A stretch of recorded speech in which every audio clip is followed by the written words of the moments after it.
The sun blazed mercilessly over the Fort Benning firing range on a sweltering July afternoon in 1991. A small group of high-ranking officers gathered in hushed anticipation behind a solitary figure prone on the dusty ground. Master Sergeant Thomas Sullivan, 56, lay motionless behind his custom M24 sniper rifle, his weathered face betraying no emotion as he stared through the scope. 2,200 meters, announced the range officer, his voice carrying across the silent expanse.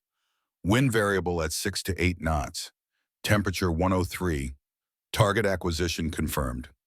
In the distance, barely visible to the naked eye, stood a metal silhouette the size of a man's torso.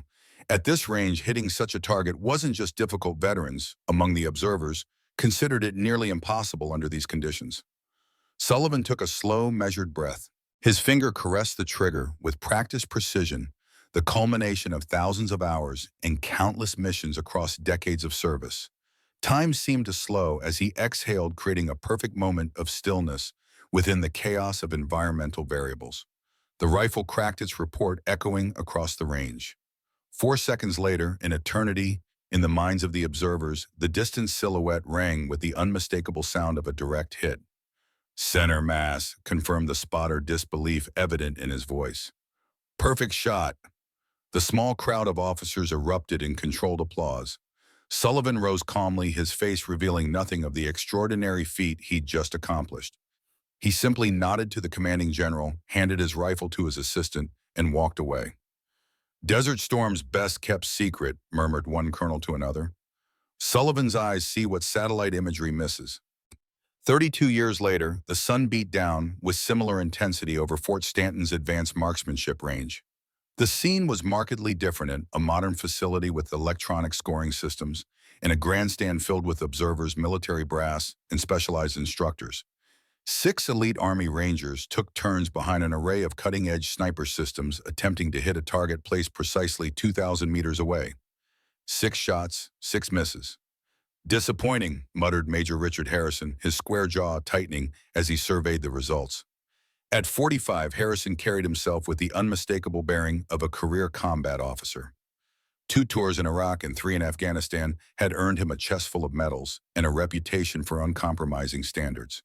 In the small observation area reserved for cadets, Catherine Kate Hayes stood motionless, her green eyes narrowed against the glare. At 23, she was the youngest and only female among the select group of cadets permitted to observe the demonstration. Her perfectly pressed uniform stood in stark contrast to her relaxed posture as she carefully tracked each shooter's performance. The wind shifting unpredictably between the third and fourth quadrant. She whispered more to herself than to anyone listening. "They're not accounting for the heat mirage." The cadet beside her, Rodriguez, glanced over with a raised eyebrow. "They're the best shots in the regiment, Hayes. Pretty sure they know what they're doing." Kate offered no response, her attention locked on the subtle environmental cues invisible to most observers, the way the distant heat waves distorted the target, the slight movement of dust indicating wind patterns, the almost imperceptible mirage effect created by the superheated air. After the 8th shooter missed, Major Harrison's patience visibly thinned. He paced behind the firing line, his eyes occasionally drifting toward the VIP section where General Miller sat stone-faced. The demonstration was meant to showcase the elite marksmanship capabilities of Fort Stanton's finest. Instead, it was becoming an embarrassment. Harrison's gaze fell on the cadet observation area, and his eyes locked with Kate's. A dismissive smirk crossed his face as he strode toward her. "Enjoying the show, Cadet Hayes?" he asked loud enough for nearby shooters to hear, "learning valuable lessons in how challenging real-world precision can be." Kate stood at rigid attention. "Yes, sir. Very educational, sir." "I'm sure it is," Harrison replied, sarcasm edging his tone. "This isn't basic marksmanship qualification. This is the difference between textbook theory and battlefield reality." Kate's eyes never left the distant target as she spoke. "Permission to attempt the shot, sir." The range fell silent. Harrison stared at her as if she'd suggested they surrender to an enemy force. His laugh, short and cutting, broke the silence quickly echoed by several of the elite marksmen nearby. "This isn't cadet day at the fair, Hayes," he said dismissively. "This is a demonstration for professionals." From the VIP section, an older officer rose to his feet, Colonel James Wilson, silver-haired and commanding, even at 70, fixed Harrison with a measured stare. "Let her try, Major," Wilson said, his voice carrying the quiet authority of decades of command. "Your professionals haven't exactly impressed us today." Harrison's jaw tightened visibly.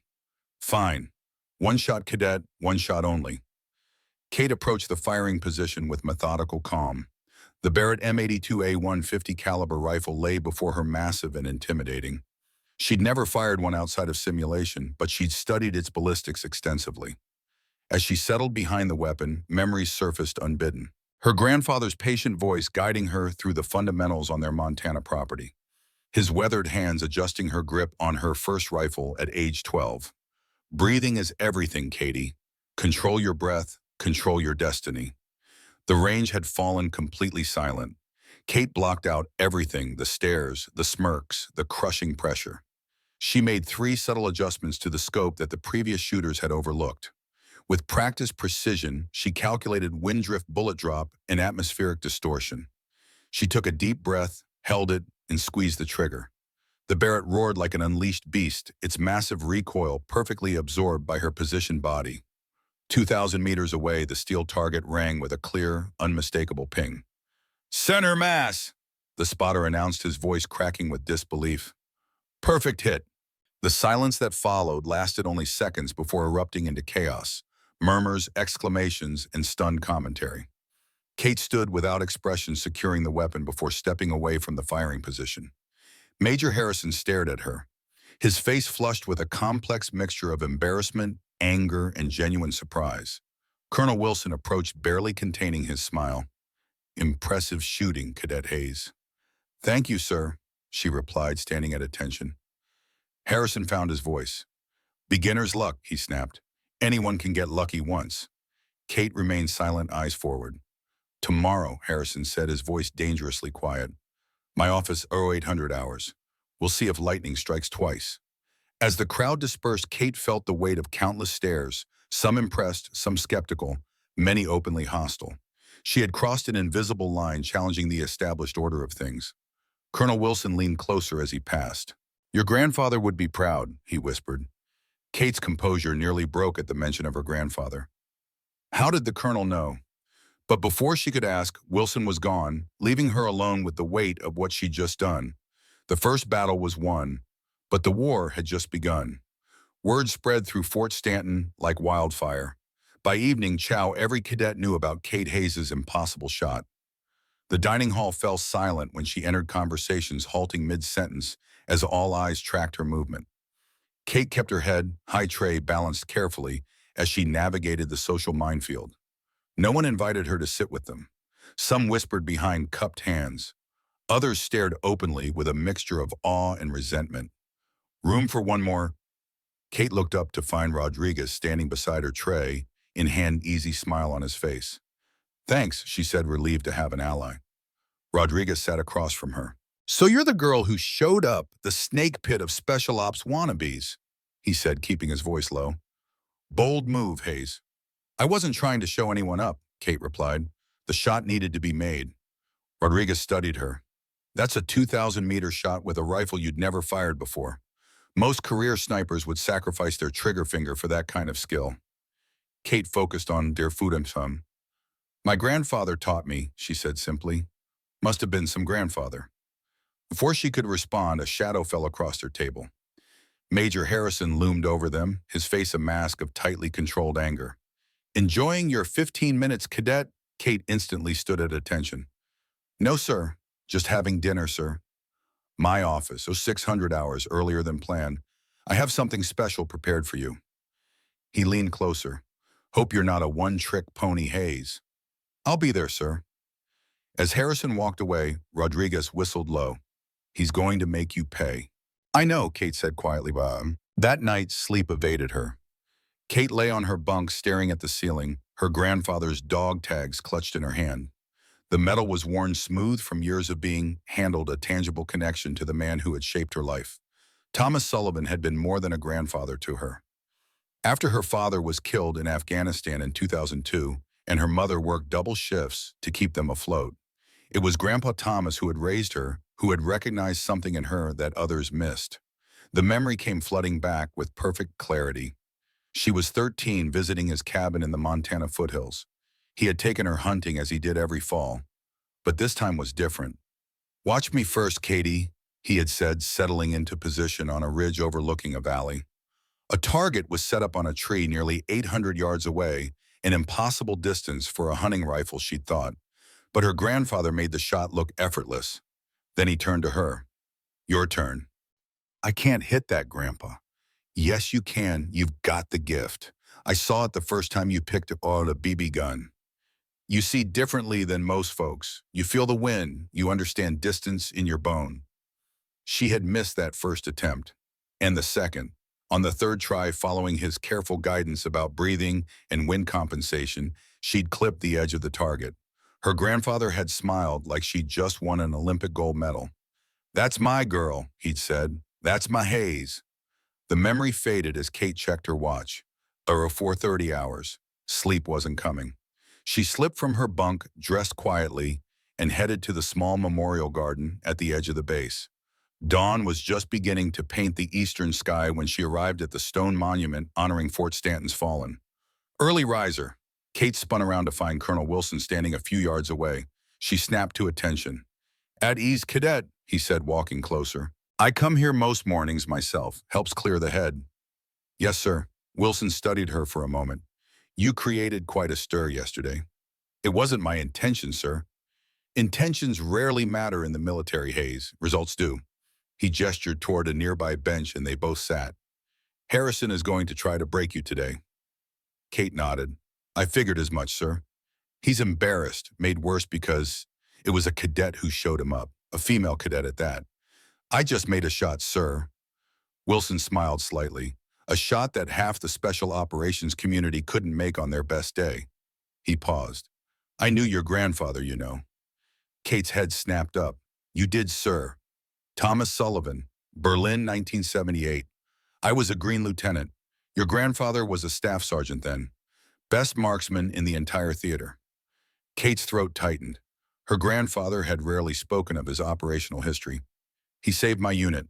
Held off an enemy, advanced single-handedly for 3 hours from a hidden position. We never even knew where he was firing from." Wilson looked at her directly. "So when Harrison puts you through your paces today, remember whose blood runs in your veins." At precisely 0600 hours, Kate knocked on Major Harrison's office door. "Enter." The office was austere, decorated only with marksmanship trophies and citations. Harrison sat behind his desk, 2 other officers flanking him. Captain Lewis and Lieutenant Hayes, both from the Advanced Marksmanship Program. "Gentlemen, this is our miraculous cadet," Harrison said, his voice dripping with sarcasm. "One lucky shot, and she thinks she's Carlos Hathcock." Kate remained at attention, eyes forward. "Today we're going to see what you're really made of, Hayes," Harrison continued. "Not one shot, 5 shots, 5 different rifles, 5 different distances, no preparation time." Kate's pulse quickened, but her face remained impassive. "Unless you'd like to admit yesterday was just dumb luck and save us all the trouble." "I'm ready for the challenge, sir." Harrison's eyes narrowed. "Tomorrow, 0900 hours, the South Range." He leaned forward. "And Hayes, this time the entire base will be watching. Better not choke." Dismissed. Kate walked a long path back to the barracks, her mind racing. 5 different rifles meant 5 different ballistic profiles to master instantaneously. No preparation time meant no chance to test weapons or ranges. Harrison had crafted the perfect trap. She found Rodriguez waiting outside the barracks. "That bad, huh?" he asked, taking in her expression. 5 shots, 5 rifles tomorrow." Rodriguez whistled. "He's not messing around." He paused. "Can you do it?" Kate thought of her grandfather, of the lessons he'd taught her since she was old enough to hold a rifle, of the notebook filled with his calculations and observations that she kept under her mattress. "I have to," she said simply. That night, while the other cadets slept, Kate sat cross-legged on her bunk, her grandfather's notebook open in her lap. The pages were filled with his precise handwriting formulas, wine calculations, atmospheric adjustments, bullet drop compensation tables, knowledge passed down from a master to his most dedicated student. On the final page, in his shaking hand from the hospital bed before he died, he had written, When they doubt you, let your skill answer. The gun doesn't know if you're a man or woman, private or general. It only knows truth. Kate closed the notebook and tucked it away. Tomorrow would bring truth one way or another. Morning brought clear skies and a light breeze. Perfect shooting conditions. By 0845, a crowd had gathered at the South Range, word having spread about the special demonstration. Cadets, drill instructors, off-duty personnel, all came to witness the showdown. Kate arrived 15 minutes early, dressed in her sharpest uniform. She spotted Colonel Wilson standing with a group of senior officers. He gave her a nearly imperceptible nod. Major Harrison appeared at precisely 0900, accompanied by Captain Lewis, who carried a clipboard. Behind them, 4 enlisted men rolled out a cart bearing 5 different rifles.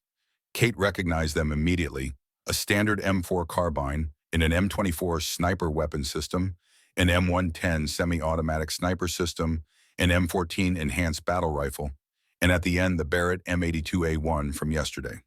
"Attention," Harrison called out, and the murmuring crowd fell silent.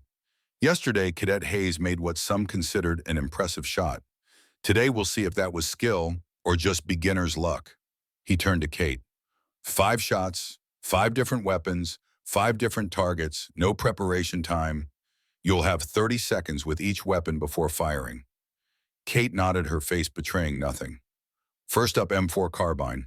Target at 300 meters.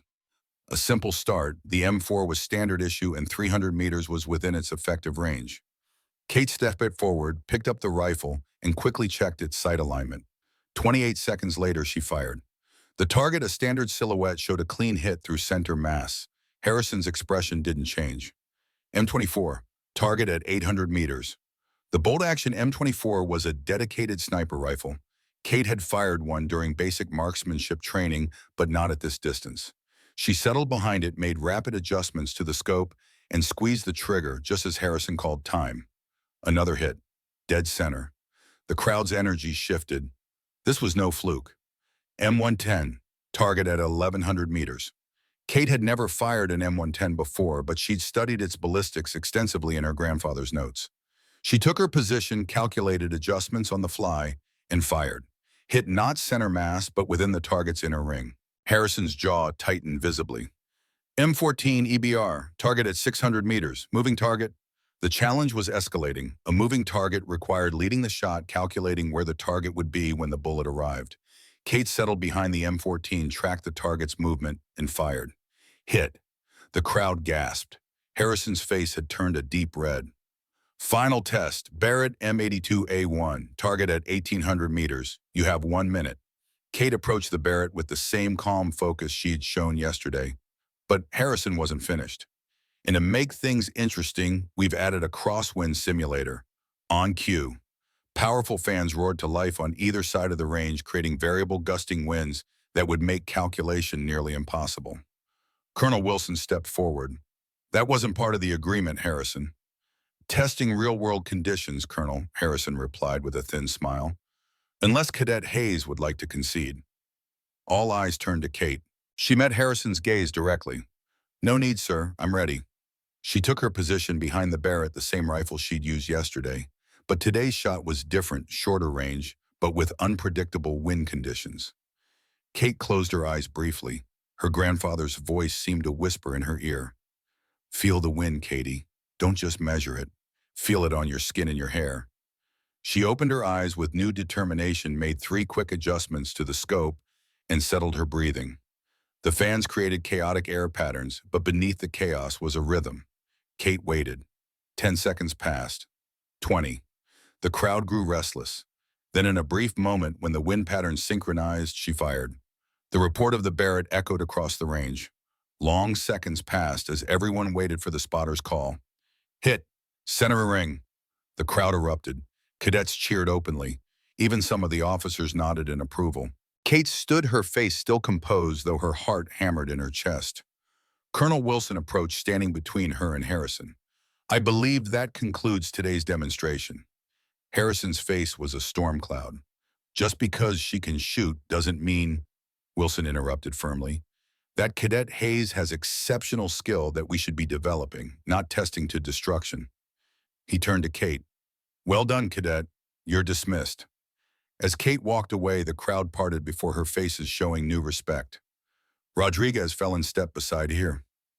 That, he said quietly, was the most badass thing I've ever seen. For the first time that day, Kate allowed herself a small smile. Back in his office, Major Harrison slammed his fist on his desk. "It's not possible," he growled to Captain Lewis. "No cadet has that kind of skill." "Maybe we should look deeper into her background," Lewis suggested. "What do you mean?" "You heard Wilson yesterday. He mentioned her grandfather, Thomas Sullivan." Harrison froze. "The Thomas Sullivan from Berlin?" Lewis nodded. "The very same, I believe." Harrison sat back in his chair, mind racing. If Kate Hayes was the granddaughter of that Thomas Sullivan, the legendary marksman whose exploits were still taught in special operations training, then everything changed. "Get me her complete file, now." The records office was quiet as Harrison scrolled through Kate's file. Most of it was standard Midwest upbringing, excellent academics, top physical fitness scores, nothing extraordinary except her marksmanship qualifications, which were perfect across the board. Then he found it buried in her personal history: private tutoring and advanced ballistics from retired Master Sergeant Thomas Sullivan.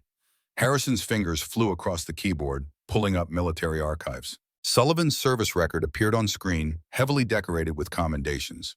Distinguished Service Cross. Multiple citations for extraordinary marksmanship in combat conditions. "Son of a gun," Harrison muttered. The deeper he dug, the more he found. After his active service, Sullivan had been recruited to train special operations snipers. He had literally written the manual on long-range precision shooting. His techniques were still taught at sniper school, and he had personally trained his granddaughter from childhood. Harrison sat back digesting this information. Kate Hayes wasn't just some lucky cadet. She was the product of one of the greatest marksmen in American military history. But there was something else, something in Sullivan's classified file that Harrison couldn't access. References to an operation codenamed Longshot kept appearing, followed by security clearance requirements well above Harrison's level. What was Project Longshot, and what did it have to do with Thomas Sullivan across the base? Kate sat alone on the steps outside her barracks, enjoying a rare moment of peace. The afternoon's demonstration had changed things. Cadets who had ignored her now nodded respectfully as they passed. Word was spreading. "Mind if I join you?" Colonel Wilson asked, approaching with 2 cups of coffee. Kate jumped to her feet. "Of course not, sir." Wilson handed her one of the cups and sat beside her. "You did well today." "Thank you, sir." "Harrison won't give up, you know. Men like him don't handle humiliation well." Kate sipped her coffee. "May I ask a question, sir?" "Go ahead." "How did you know my grandfather?" Wilson's eyes grew distant. "Berlin, 1978. I was a fresh-faced lieutenant leading my first patrol during a sensitive operation. We walked into an ambush." He paused, the memory still vivid after all these years. "We were pinned down, no way out. Then one by one the enemy positions went silent. Precision shots from somewhere in the hills." Kate listened spellbound. Her grandfather had never shared these stories. "Later I learned it was Staff Sergeant Thomas Sullivan. He'd been on his own reconnaissance mission, saw us in trouble, and single-handedly eliminated the threat." Wilson looked at her directly. "Your grandfather saved my life and the lives of my entire platoon." Kate's throat tightened. "He never told me." "Men like your grandfather rarely talk about what they did. They just did it." Wilson paused. "Did he teach you?" Kate nodded. "Since I was old enough to hold a rifle. He said I had a natural gift for ballistics." He was right. Wilson checked his watch and stood. "I need to go. But Cadet Hayes, Kate, your grandfather's legacy lives on in you. Make it your own." As Wilson walked away, Kate felt a new weight of responsibility. Her skills weren't just her own. They were her grandfather's final gift to her and to the military he had served so faithfully. That evening, Kate received a message to report to the armory. There she found Master Sergeant Walsh, the base's senior weapons instructor. "Colonel Wilson arranged this," Walsh explained, "unlocking a private range. 2 hours every night if you want it. No interruptions." Kate stared at the facility in disbelief. "Why would he do this for me?" Walsh gave her a knowing look. "Wilson doesn't forget his debts, and he believes in nurturing talent." He paused. "Is it true you're Thomas Sullivan's granddaughter?" "Yes, sir." Walsh nodded respectfully. "I studied his manual at sniper school. The man was a legend." Over the next several days, Kate trained intensively. Each night, she practiced with different weapons, refining techniques, pushing her skills to new limits. During the day, she attended her regular cadet training, where the atmosphere had subtly shifted. Instructors who had previously ignored her now paid special attention. Fellow cadets sought her advice on marksmanship. Rodriguez remained her only close friend, unimpressed by her sudden celebrity. Fame is fickle in the military, he warned one day at lunch. Today's hero is tomorrow's scapegoat. I'm not looking for fame, Kate replied. I just want to be the best soldier I can be. Harrison is still digging into your background, Rodriguez said quietly. Word is he's planning something big. Before Kate could respond, the mess hall fell silent. Major Harrison strode in, heading directly for their table. Cadet Hayes, he said, his voice carrying across the quiet room. I have an announcement you might find interesting. Kate stood at attention. Sir, next week Fort Stanton will host the Inter-Service Marksmanship Competition. The best shooters from all branches of the military will be here. His smile didn't reach his eyes. And you, cadet, will represent Fort Stanton in the long-range precision category. Murmurs swept through the mess hall. The competition was legendary. Olympic-level marksmen, special forces snipers, the elite of the elite. No cadet had ever competed. Sir, Kate said carefully, that competition is typically reserved for experienced marksmen. Are you refusing the opportunity, cadet? It was a trap, and Kate knew it. Murafi, and she admitted doubt in her abilities. Accepted, and she faced competition far beyond her experience level. No, sir, I'm honored to represent Fort Stanton. Harrison's smile widened fractionally. Excellent. Report to the South Range tomorrow at 0700 for preliminary assessment. He turned to leave, then paused. And Hayes, the Army Chief of Staff, will be attending. No pressure. As Harrison left, the mess hall erupted in conversation. Rodriguez looked at Kate with concern. He's setting you up to fail on the biggest possible stage. Kate's hand moved to her grandfather's dog tags beneath her uniform. Then I better not fail. Dawn broke cold and gray over Fort Stanton. Kate stood alone on the deserted South Range, her breath forming clouds in the chill air. She had arrived an hour before the scheduled time, needing the solitude to center herself. The weight of the upcoming competition pressed down on her. Harrison had orchestrated the perfect pressure cooker, a cadet competing against the military's elite shooters with high-ranking officers watching. If she failed, her promising career would be tainted from the start. You're early. Kate turned to find Master Sergeant Walsh approaching, carrying a large case. Couldn't sleep, sir. Walsh nodded understandingly. Competition nerves gets the best of us.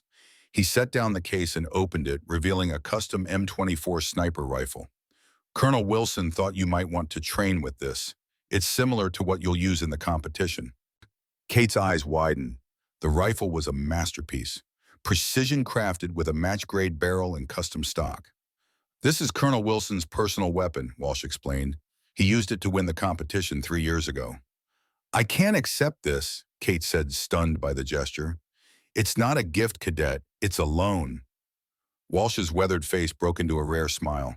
And maybe a vote of confidence. For the next week, Kate's life became a blur of intensive training. By day, she practiced under Walsh's watchful eye, mastering the custom M24. By night, she studied ballistics tables and competition records, preparing for every possible scenario. Word spread quickly about the cadet who would compete against seasoned professionals. Some instructors offered advice.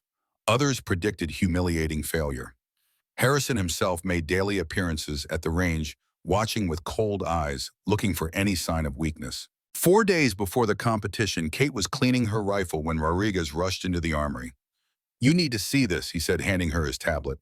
On screen was a military forum where active-duty snipers discussed the upcoming competition. A thread titled Cadet versus Pros had hundreds of comments, most predicting Kate's failure, some cruelly mocking the very idea of a cadet competing. It's getting ugly, Rodriguez said. Harrison has been talking to the press, painting you as an arrogant cadet who thinks she's better than experienced operators. Kate set down the tablet. Let them talk. There's more. Rodriguez hesitated. Someone leaked information about your grandfather. They're saying you're only getting this chance because of his reputation. That stung.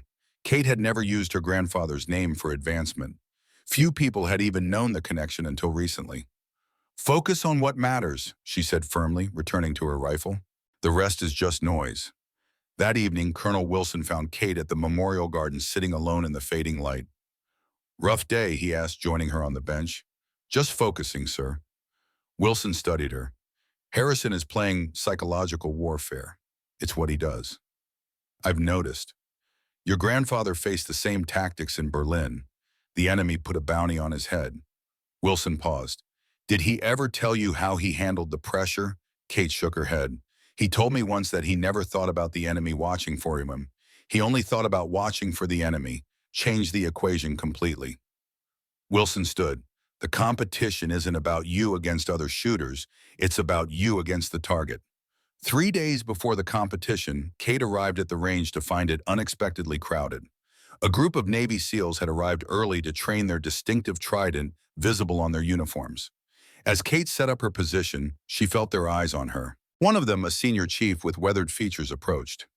You the cadet everyone's talking about? He asked without preamble. Yes, sir. Hayes, any relation to Thomas Sullivan? Kate hesitated, then nodded. My grandfather. The SEAL's demeanor changed instantly. Staff Sergeant Sullivan was a legend. I qualified as a sniper using his manual. He extended his hand. Senior Chief Petty Officer Michael Reynolds. Don't let these Army boys intimidate you. It was the first time someone from outside Fort Stanton had shown her respect rather than skepticism. Throughout the day, Reynolds and his team shared the range with Kate, occasionally offering tips or observations. By evening, word had spread among the early arrivals that Thomas Sullivan's granddaughter was not to be underestimated. The night before the competition, Kate couldn't sleep. She sat on her bunk, her grandfather's notebook opened before her, reviewing his wisdom one last time. A knock at her door startled her. It was Rodriguez, looking troubled. Someone broke into your locker, he said. Your personal file, the one with your grandfather's photo and documents, it's been taken. Kate felt a chill. That file contained private memories, including letters her grandfather had written her from his deathbed. Harrison, she asked. Can't prove it, Rodriguez replied. But tomorrow morning, those photos and letters are scheduled to be found scattered around the competition grounds. Inside source told me. Kate's hands tightened into fists. He's trying to throw me off balance. What are you going to do? Kate closed her grandfather's notebook and tucked it safely away. I'm going to get some sleep, she said calmly, and then I'm going to shoot better than anyone has ever seen. Meanwhile, in his office, Major Harrison was reviewing classified documents he'd obtained through back channels. His discovery had changed everything. Project Longshot. The file contained heavily redacted information about a classified Cold War program. Thomas Sullivan hadn't just been a participant, he'd been central to the project. A program designed to push the boundaries of human perception and marksmanship beyond what was thought possible. Most of the technical details were blacked out, but one phrase kept appearing: enhanced sensory perception training. Harrison scrolled through the documents, finding references to Sullivan's extraordinary adaptation and unprecedented results. Whatever Project Longshot had been, Sullivan had mastered it. And if his granddaughter had inherited not just his training, but his natural abilities. Harrison closed the file and made a secure call.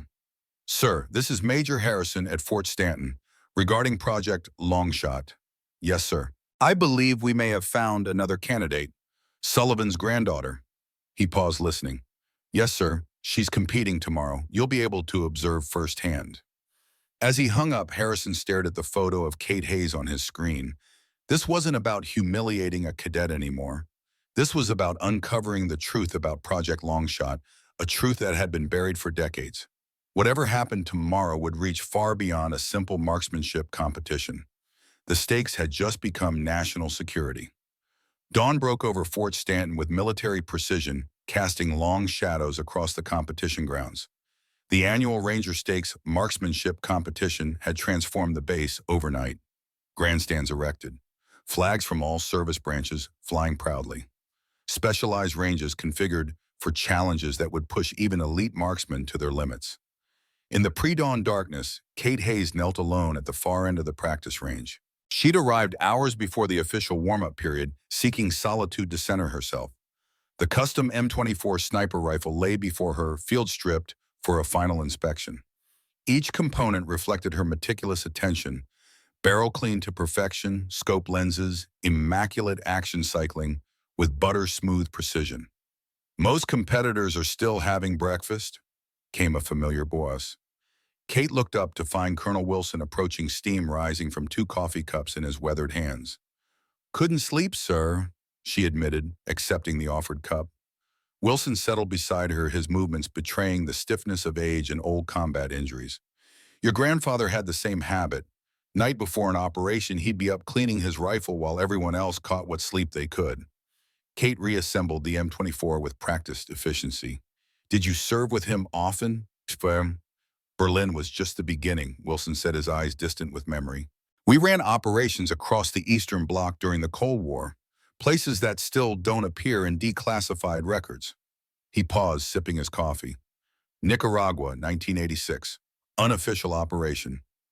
We were compromised communications, cut extraction, impossible. 6 days behind enemy lines with specialized forces hunting us. I never knew about Nicaragua, Kate said quietly. Wilson nodded. Sullivan set up on a ridge 3 clicks from our position. For 36 hours straight, he held off multiple assault teams single-handedly. 28 confirmed eliminations. Created enough confusion for us to reach the extraction point. Kate absorbed this new information about her grandfather, trying to reconcile it with the quiet man who taught her to fish and track deer. The Thomas Sullivan in those operational reports wasn't the man I knew. Wilson continued, seeming to read her thoughts. He kept that part of himself separate, protected you from it. Why are you telling me this now? Wilson's eyes sharpened. Because today, you'll face professionals who've spent their careers trying to match what came naturally to your grandfather. And Harrison's made sure they all know exactly who you are. So I'm not just representing Fort Stanton, Kate realized. I'm representing my grandfather's legacy. More than you know, Wilson said cryptically, his eyes momentarily drifting to a figure standing at the edge of the range, a civilian in an expensive suit observing from a distance. Some people have been watching Sullivan's bloodline for years, waiting for signs of certain traits to manifest. Before Kate could press further, the sound of approaching footsteps interrupted them.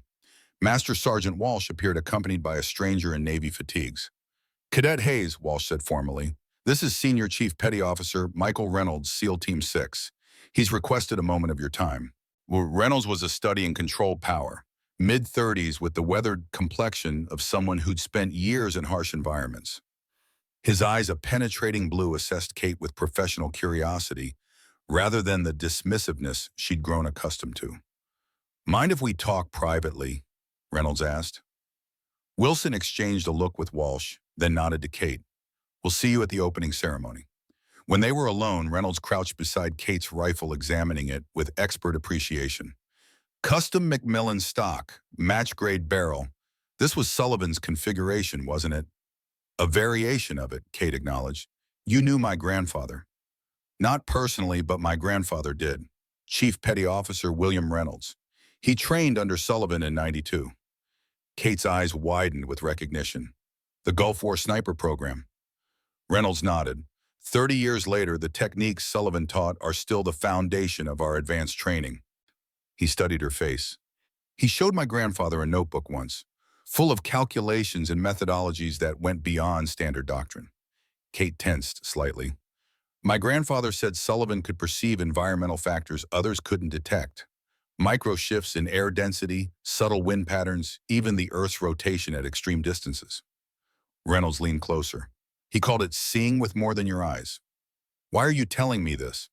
Because there are people watching today who aren't just interested in marksmanship scores. Reynolds glanced around to ensure they remained alone. My grandfather never spoke about it until his deathbed, but he claimed Sullivan was part of something called Project Longshot. Kate felt a chill that had nothing to do with the morning air. What was Project Longshot? All I know is it wasn't just a training program, and there are still people in Washington very interested in anyone connected to it. Reynolds stood. Watched your 6 today, Hayes. You're not just competing for a trophy. As Reynolds walked away, Kate felt the weight of unseen eyes. Whatever her grandfather had been involved in, it cast a long shadow, one that now fell directly over her. Across the base, Major Harrison sat in a secured communications room, the phone pressed to his ear. Yes, sir, all arrangements are in place.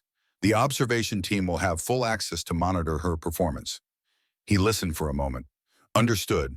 If she demonstrates the same capabilities as Sullivan, Protocol Sierra will be initiated immediately.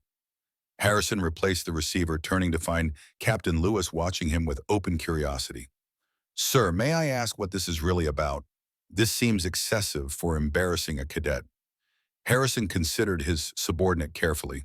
What do you know about sensory perception limitations in combat situations, Lewis? Standard doctrine, sir. Human senses can only detect so much, especially under stress. What if those limitations could be overcome? Not with technology, but through specialized training. What if certain individuals could be taught to perceive environmental factors beyond normal human capability? Lewis frowned. Is that even possible? Project Longshot thought so. In the late Cold War, they identified individuals with extraordinary perceptual abilities.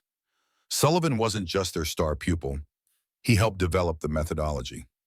Harrison's eyes narrowed, and everything I've seen suggests his granddaughter may have inherited more than just his training. What exactly are we looking for today, sir? Confirmation. If Hayes demonstrates the same unique perceptual abilities, a specialized team from Langley will take over her development. And if she doesn't, Harrison's expression hardened, then she's just another cadet who got lucky. Either way, after today, Kate Hayes won't be our concern anymore. The opening ceremony of the Ranger Stakes competition unfolded with military pageantry. Color guards from each service branch presented flags as the assembled crowd stood at attention. In the VIP section sat generals, admirals, and high-ranking officials, including, as Harrison had promised, the Army Chief of Staff. Kate stood with the other competitors during the welcoming remarks, acutely aware of the gap between herself and the battle-hardened veterans surrounding her. To her left stood Army Rangers and Green Berets. To her right, Navy SEALs and Marine Scout snipers. All wore the quiet confidence of proven warriors. Reynolds caught her eye from the Navy section and gave a subtle nod of encouragement. It was a small gesture, but it steadied her. General Miller, a four-star with command presence that could be felt across the field, approached the microphone. Today's competition represents the pinnacle of military marksmanship. These men, he paused, noticing Kate, and women embody the precision and discipline that make America's fighting forces the finest in the world. As the competitors dispersed to their assignments, Kate found herself at the 500-meter range alongside Reynolds and 3 Army snipers. The first phase was straightforward. 10 shots at a standard target scored for accuracy. Kate settled behind her rifle, forcing herself to treat this like any other day at the range.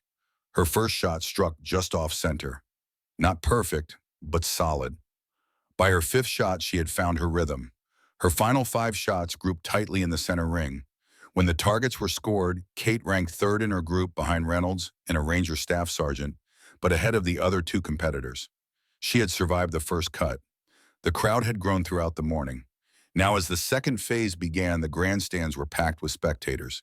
Kate caught glimpses of cadets from her training company, their faces showing a mixture of awe and support. The 1,000-meter range presented new challenges, shifting winds and variable lighting as clouds moved across the sun. Kate watched the more experienced shooters adjust their approaches, learning from each. When her turn came, she took extra time settling into position, analyzing conditions carefully. Her grandfather's voice seemed to whisper in her ear, "Patience is a sniper's greatest weapon, Katie. Wait for your moment." Her first 2 shots were good, but not exceptional.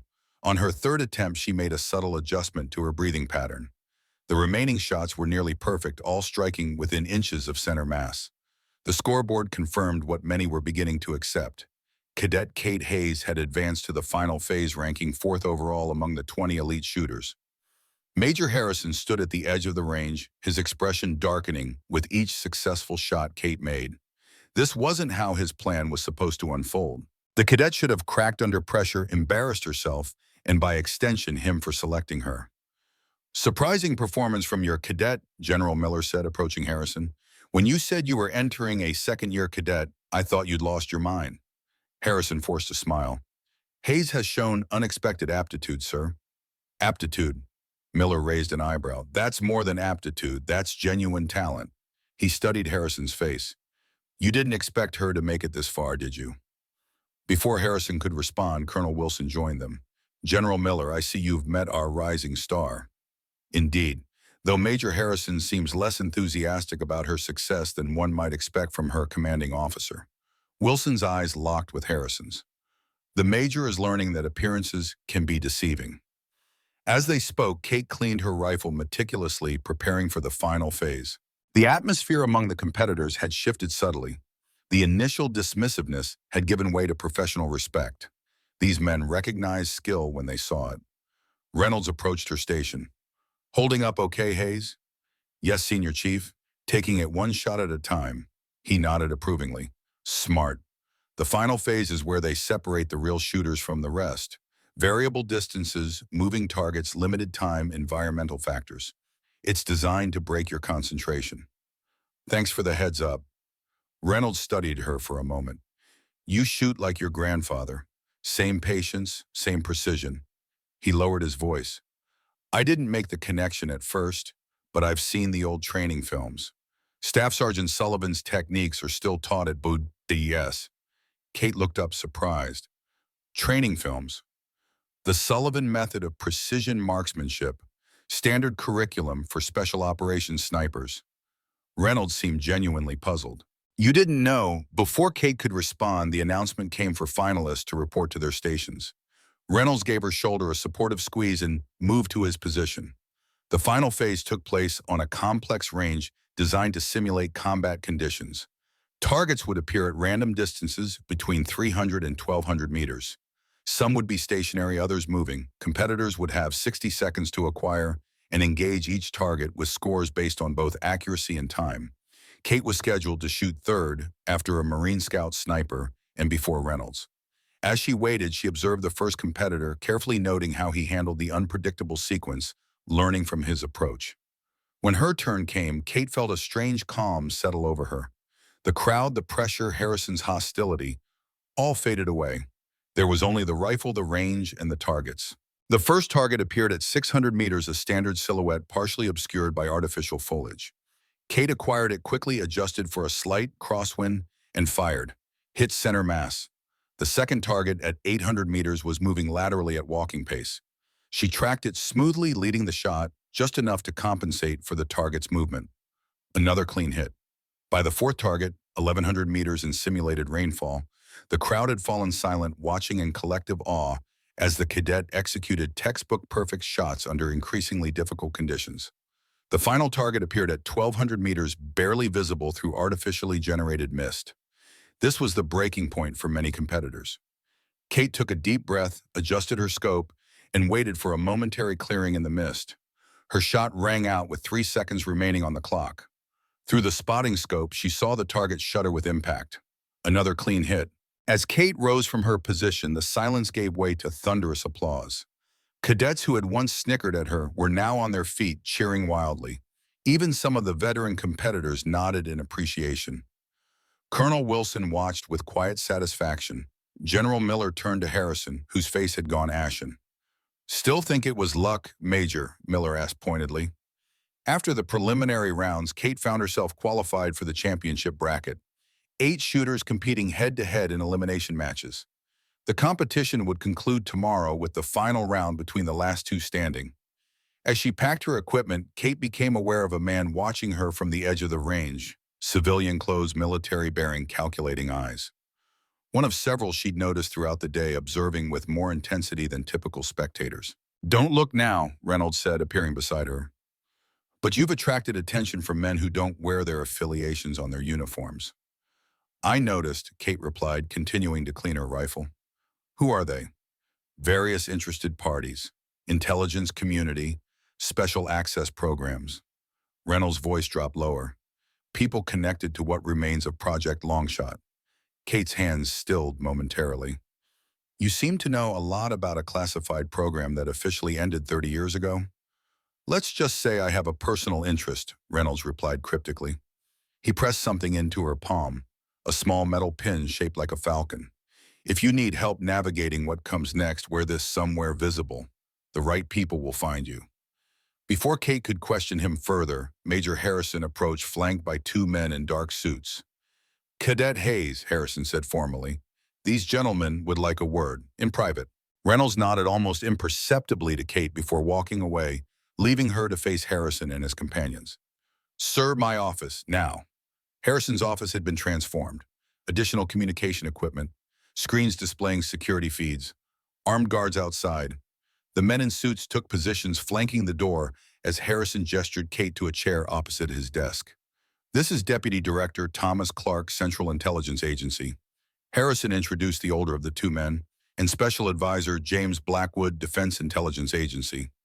Clark was silver-haired, with the hard eyes of someone accustomed to making difficult decisions. Blackwood was younger, mid-50s, with the analytical gaze of a career intelligence officer.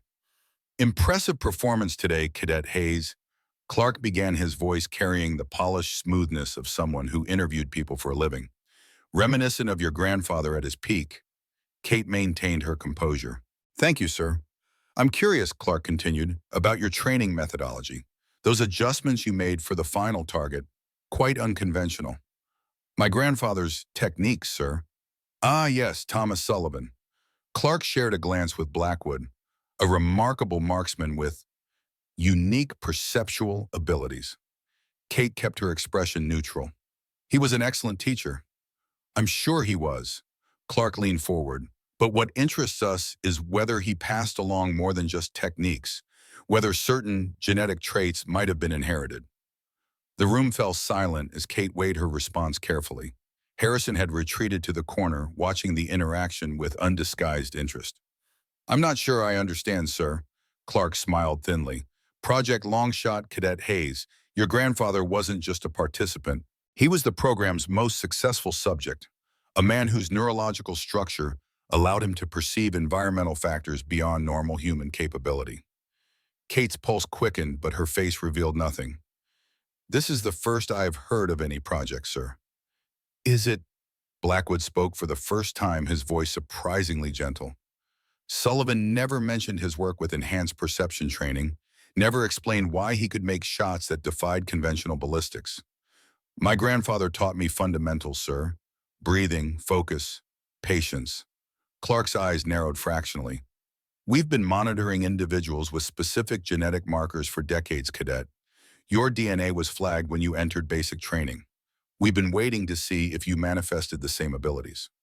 And today confirmed our suspicions," Blackwood added. "Those weren't trained shots in the final round. You were perceiving factors invisible to normal human senses." Kate's mind raced, recalling fragments of conversations, the strange passages in her grandfather's notebook, Wilson's cryptic warnings. Everything suddenly aligned into a disturbing picture. "What exactly do you want from me?" "We're offering an opportunity," Clark said smoothly. "A specialized training program designed specifically for individuals with your unique neurological architecture. The chance to develop abilities that could save American lives in critical operations." "And if I decline?" Clark's smile never wavered. "This isn't a negotiation, Cadet Hayes. Your abilities represent a national security asset. We're merely extending the courtesy of explaining the situation before you're reassigned." Kate's eyes found Harrison's. The Major looked away, unable to meet her gaze. "You planned this from the beginning," she realized. "The competition was just a way to confirm what you suspected." "Harrison's methods were crude but effective," Blackwood acknowledged. "We needed to see you perform under pressure to confirm the genetic trait had manifested." "I'd like to speak with Colonel Wilson," Kate said firmly. "Wilson has been recalled to Washington," Clark replied, "effective immediately. His connections to Sullivan have raised certain security concerns." Kate felt the walls closing in. Whatever her grandfather had been involved in, whatever abilities she might possess, these men intended to control them, and by extension her. "When do I leave?" she asked, forcing her voice to remain steady. "Tomorrow morning, after the competition concludes." Clark stood. "A security detail will escort you to your quarters. For your protection, of course." As they left, Harrison remained behind, his expression unreadable. "You knew what they were planning," Kate said. "Not entirely." Harrison seemed genuinely troubled. "I thought they wanted to observe you, maybe recruit you for specialized training. I didn't realize they intended to conscript you." "Why are you telling me this?" Harrison hesitated. "Because my father was part of Project Longshot, too. Staff Sergeant James Harrison. He died from neurological damage caused by the enhancement protocols they're still trying to perfect."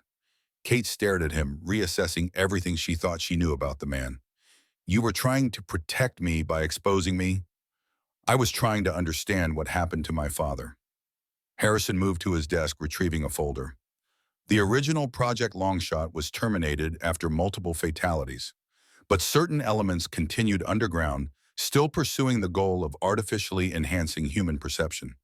And my grandfather, Sullivan, was different. He had natural abilities, a rare neurological variant that allowed him to process sensory information differently. They studied him, tried to replicate his abilities in others. Harrison's face darkened.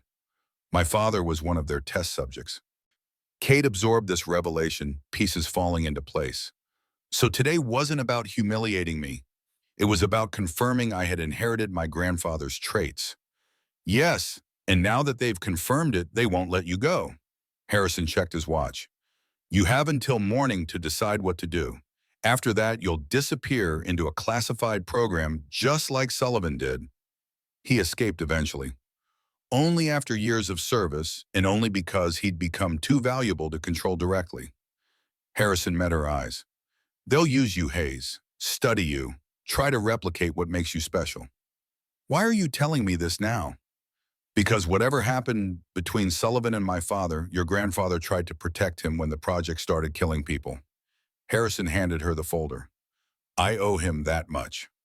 As Kate left Harrison's office, the security detail fell in behind her. Two stone-faced men in civilian clothes, conspicuous in their alertness. Escorts or guards. Message was clear: she was now an asset to be secured. In her quarters, Kate examined the folder Harrison had given her. Most documents were heavily redacted, but certain passages stood out. Subject S exhibits extraordinary perceptual integration, detecting environmental factors beyond normal sensory thresholds. Another page detailed Sullivan's opposition to the artificial enhancement protocols. Subject S refuses further cooperation unless safety protocols are implemented. Claims neural stimulation techniques causing irreversible damage to test subjects. Kate set the folder aside, her thoughts turning to the small falcon pin Reynolds had given her. She placed it on her uniform collar, wondering if the right people would indeed find her before morning came. As darkness fell over Fort Stanton, Kate Hayes faced the most important decision of her life: submit to Clark's program or find a way to escape the legacy of Project Longshot. Morning brought clear skies and a sense of finality. Kate had slept little, weighing her options through the night. The security detail remained outside her door, rotating shifts with military precision. Her window of opportunity was closing. The championship bracket would begin at 900 hours. 8 shooters, 3 rounds of elimination. The final match scheduled for 1500 hours. After that, Clark's team would take her to Andrews Air Force Base for transport to an undisclosed facility. As Kate prepared her equipment, she noticed Rodriguez hovering nervously at the armory entrance. They won't let me talk to you, he said quickly, glancing at the security detail. But Wilson left something for you before he was recalled. Locker 237. Before Kate could respond, one of the security men stepped between them. Rodriguez backed away, hands raised in mock surrender, but his eyes conveyed the urgency of his message. Kate finished her preparations and headed toward the designated locker. Her escorts maintained a respectful distance, but never let her out of their sight. At the locker room, she paused. I need privacy to change into my competition uniform, she said firmly. The men exchanged glances, then nodded reluctantly. 5 minutes. Inside, Kate quickly located locker 237. It was secured with a combination lock. She tried several combinations before realizing the answer. The coordinates of Sullivan's shot in Berlin 1978, which Wilson had mentioned in their first conversation. The lock clicked open. Inside was a satellite phone, a set of keys, and a handwritten note. Montana cabin, emergency protocol. Sullivan left contingencies, trust no one in Washington. W. Kate's heart raced. Wilson had created an escape route, but using it meant abandoning the competition, becoming effectively AWOL. The ramifications would be severe. Court-martial at best, charges of desertion at worst. But the alternative was surrendering herself to Clark's program, becoming a research subject, like her grandfather, possibly spending years under their control. A sharp knock at the door interrupted her thoughts. Time's up, cadet. Kate quickly secured the items in her shooting vest and emerged composed and focused. Whatever decision she made, she needed to maintain the appearance of cooperation until the right moment presented itself. The championship bracket began with appropriate ceremony. The 8 finalists were introduced to enthusiastic applause, Kate's name drawing particular attention as the only cadet among battle-hardened veterans. Her first opponent was a Marine Scout sniper with 3 combat tours in Afghanistan. Their match would take place at the 800-meter range, alternating shots at increasingly difficult targets. 3 misses would eliminate a competitor. As Kate prepared her position, she noticed Reynolds watching from the sidelines, the falcon pin prominently displayed on his collar. He wasn't the only one. 3 other spectators wore similar pins positioned at different points around the range. Whatever network Reynolds represented, they were present in force. The match began with standard silhouette targets.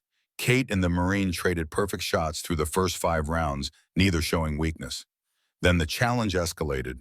Smaller targets, variable distances, moving patterns. On the 9th exchange, the Marine's shot struck just outside the center ring. Kate answered with a perfect hit, taking the lead. By the 15th round, she had built an insurmountable advantage, advancing to the semifinals with a decisive victory. As she left the firing position, Kate caught Reynolds' eye. He nodded subtly toward the northern exit, then tapped his watch, a message she interpreted immediately. Whatever escape opportunity existed would come at noon during the lunch break between semifinals and finals. Kate's semifinal opponent was an Army Ranger, a grizzled master sergeant with the steady hands of a career marksman. Their contest took place at 1,000 meters, with artificial crosswinds adding complexity. The Ranger was exceptional, matching Kate shot for shot through 12 exchanges. But on the 13th round, faced with a target partially obscured by simulated fog, Kate demonstrated the perceptual abilities that had attracted Clark's attention. While the Ranger hesitated, recalculating his approach multiple times, Kate simply breathed, allowing her senses to integrate the environmental data holistically. Her shot pierced the fog, striking center mass with uncanny precision. 2 rounds later, she advanced to the finals. Her opponent would be Reynolds, who had defeated his semifinal challenger with similar dominance. As the competitors broke for lunch, Kate saw her opportunity. The security detail had relaxed slightly, positioning themselves near the refreshment area rather than directly beside her. Reynolds appeared engaged in conversation with other SEAL team members, creating a convenient distraction. Kate moved casually toward the northern exit, maintaining an unhurried pace to avoid drawing attention. As she neared the door, one of the falcon pin-wearing spectators accidentally spilled coffee on the nearest security officer, creating momentary confusion. In that brief window, Kate slipped through the exit and into a service corridor. She moved quickly, following the route she'd memorized from facility maps during her preparation. The corridor led to a maintenance area, then to a service road on the base's perimeter. A nondescript sedan idled at the junction, engine running. The driver, an older man she didn't recognize, simply nodded as she approached. "Colonel Wilson sent me," he said simply. "We have 30 minutes before they realize you're gone." Kate hesitated only briefly before climbing in. The car accelerated smoothly, heading toward the base's least used exit, a supply gate where the guard had apparently been called away on an urgent matter. As they cleared the perimeter, Kate glanced back at Fort Stanton receding in the distance. She had just abandoned the championship round, her military career, and potentially her freedom, all to escape people who claimed to have her best interests at heart. "Where are we going?" she asked the driver. "Airfield first. Small private plane to Montana." The man glanced at her in the rearview mirror. "After that, it's up to you. Wilson said your grandfather left instructions at the cabin. You're part of the Falcon network." The man smiled slightly. "We prefer to think of ourselves as guardians of choice.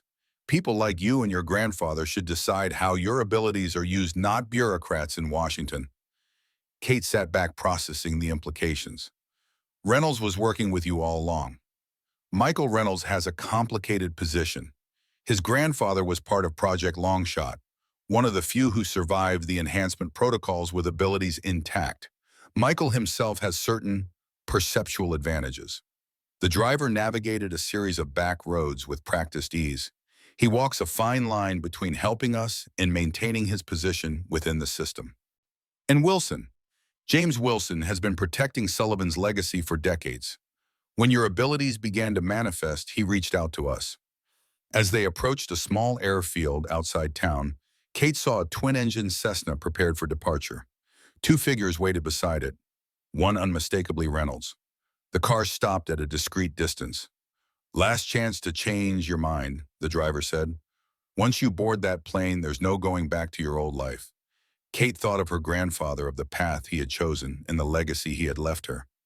The satellite phone Wilson had provided felt heavy in her pocket, a lifeline to whatever contingencies Sullivan had prepared. I'm not running away, she said firmly. I'm running towards something in whatever my grandfather left for me to find. The driver nodded approvingly. Sullivan said you'd make the right choice when the time came. Kate stared at him.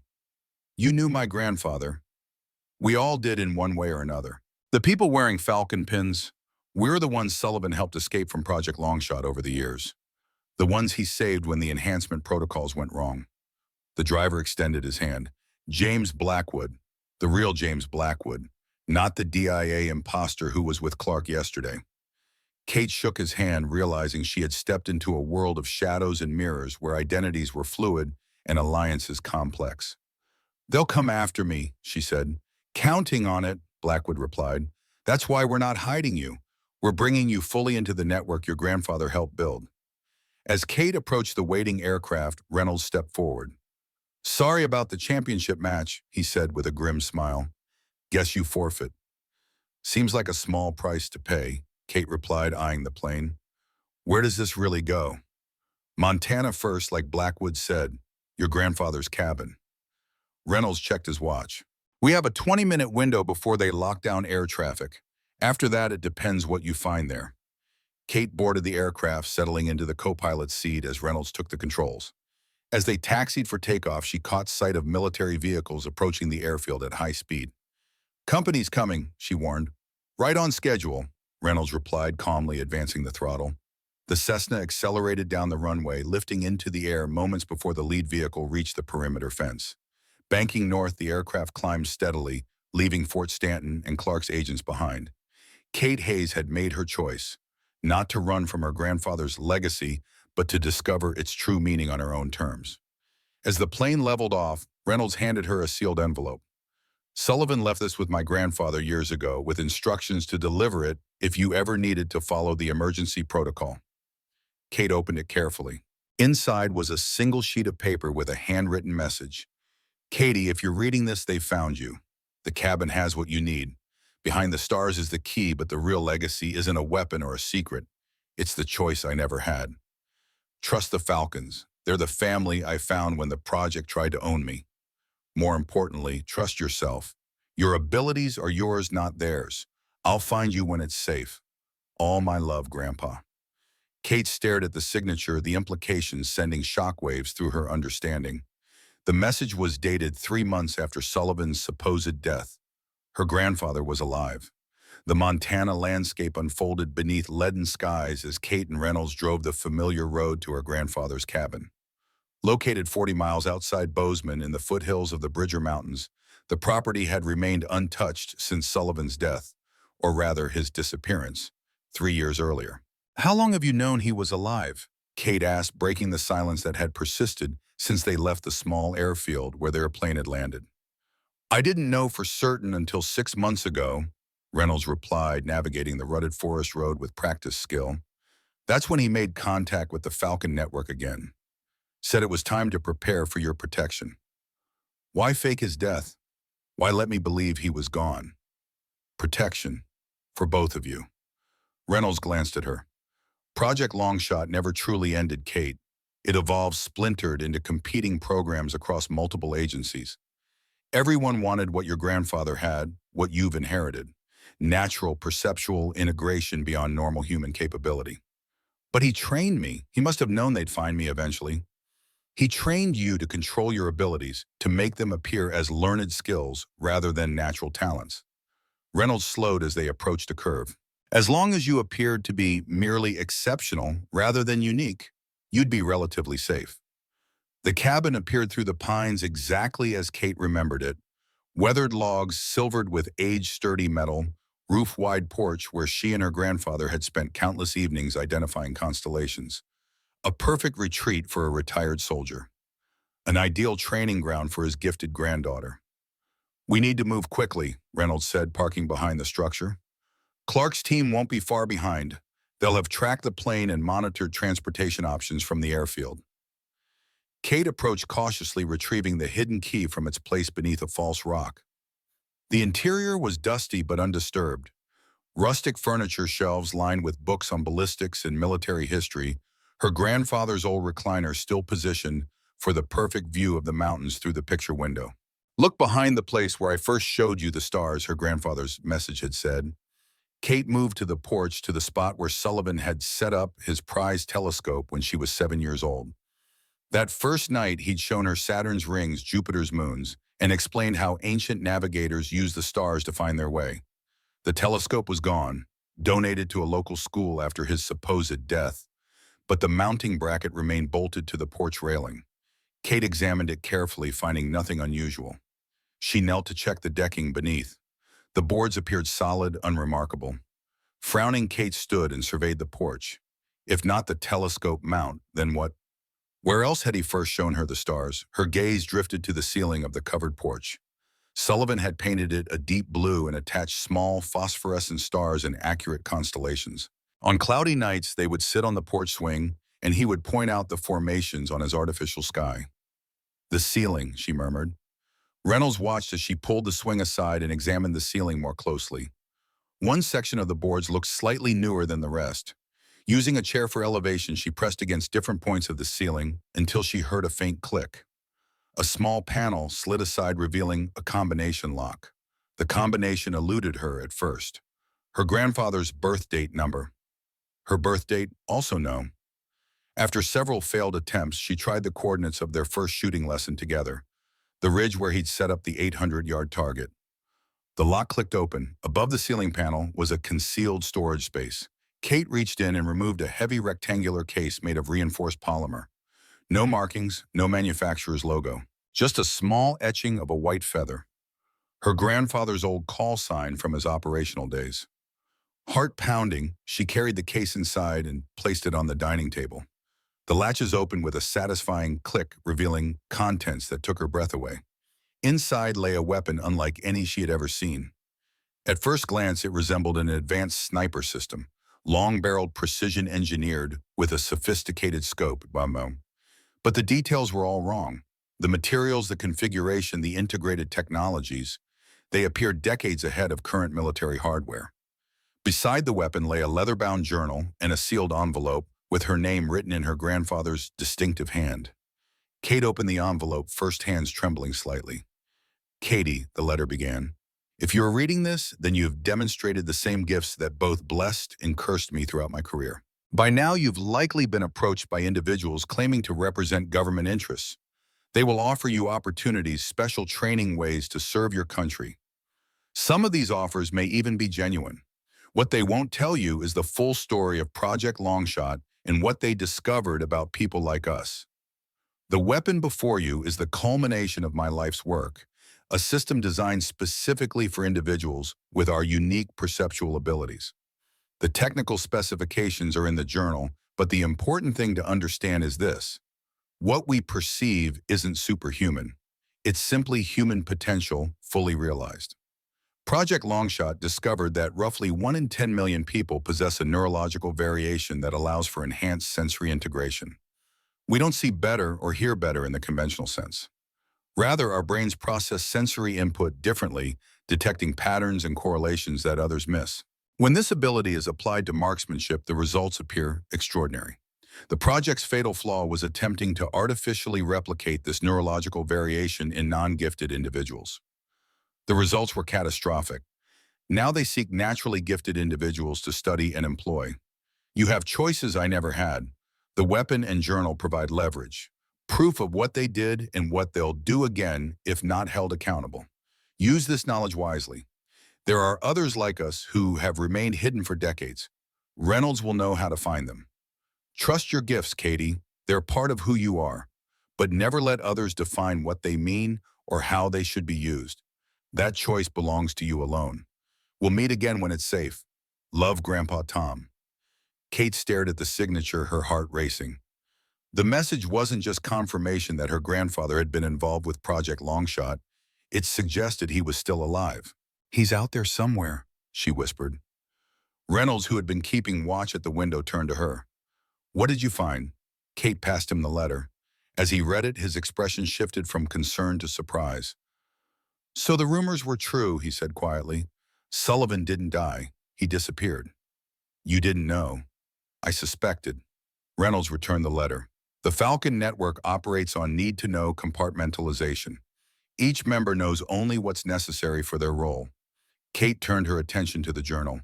Inside were detailed technical specifications for the weapon which Sullivan had named Longshot Actual, a precision system incorporating advanced materials and proprietary technologies developed under the classified program, but never fielded.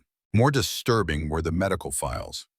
Documentation of failed enhancement attempts, the neurological damage inflicted on unwitting participants, and evidence of continued research long after the program was officially discontinued.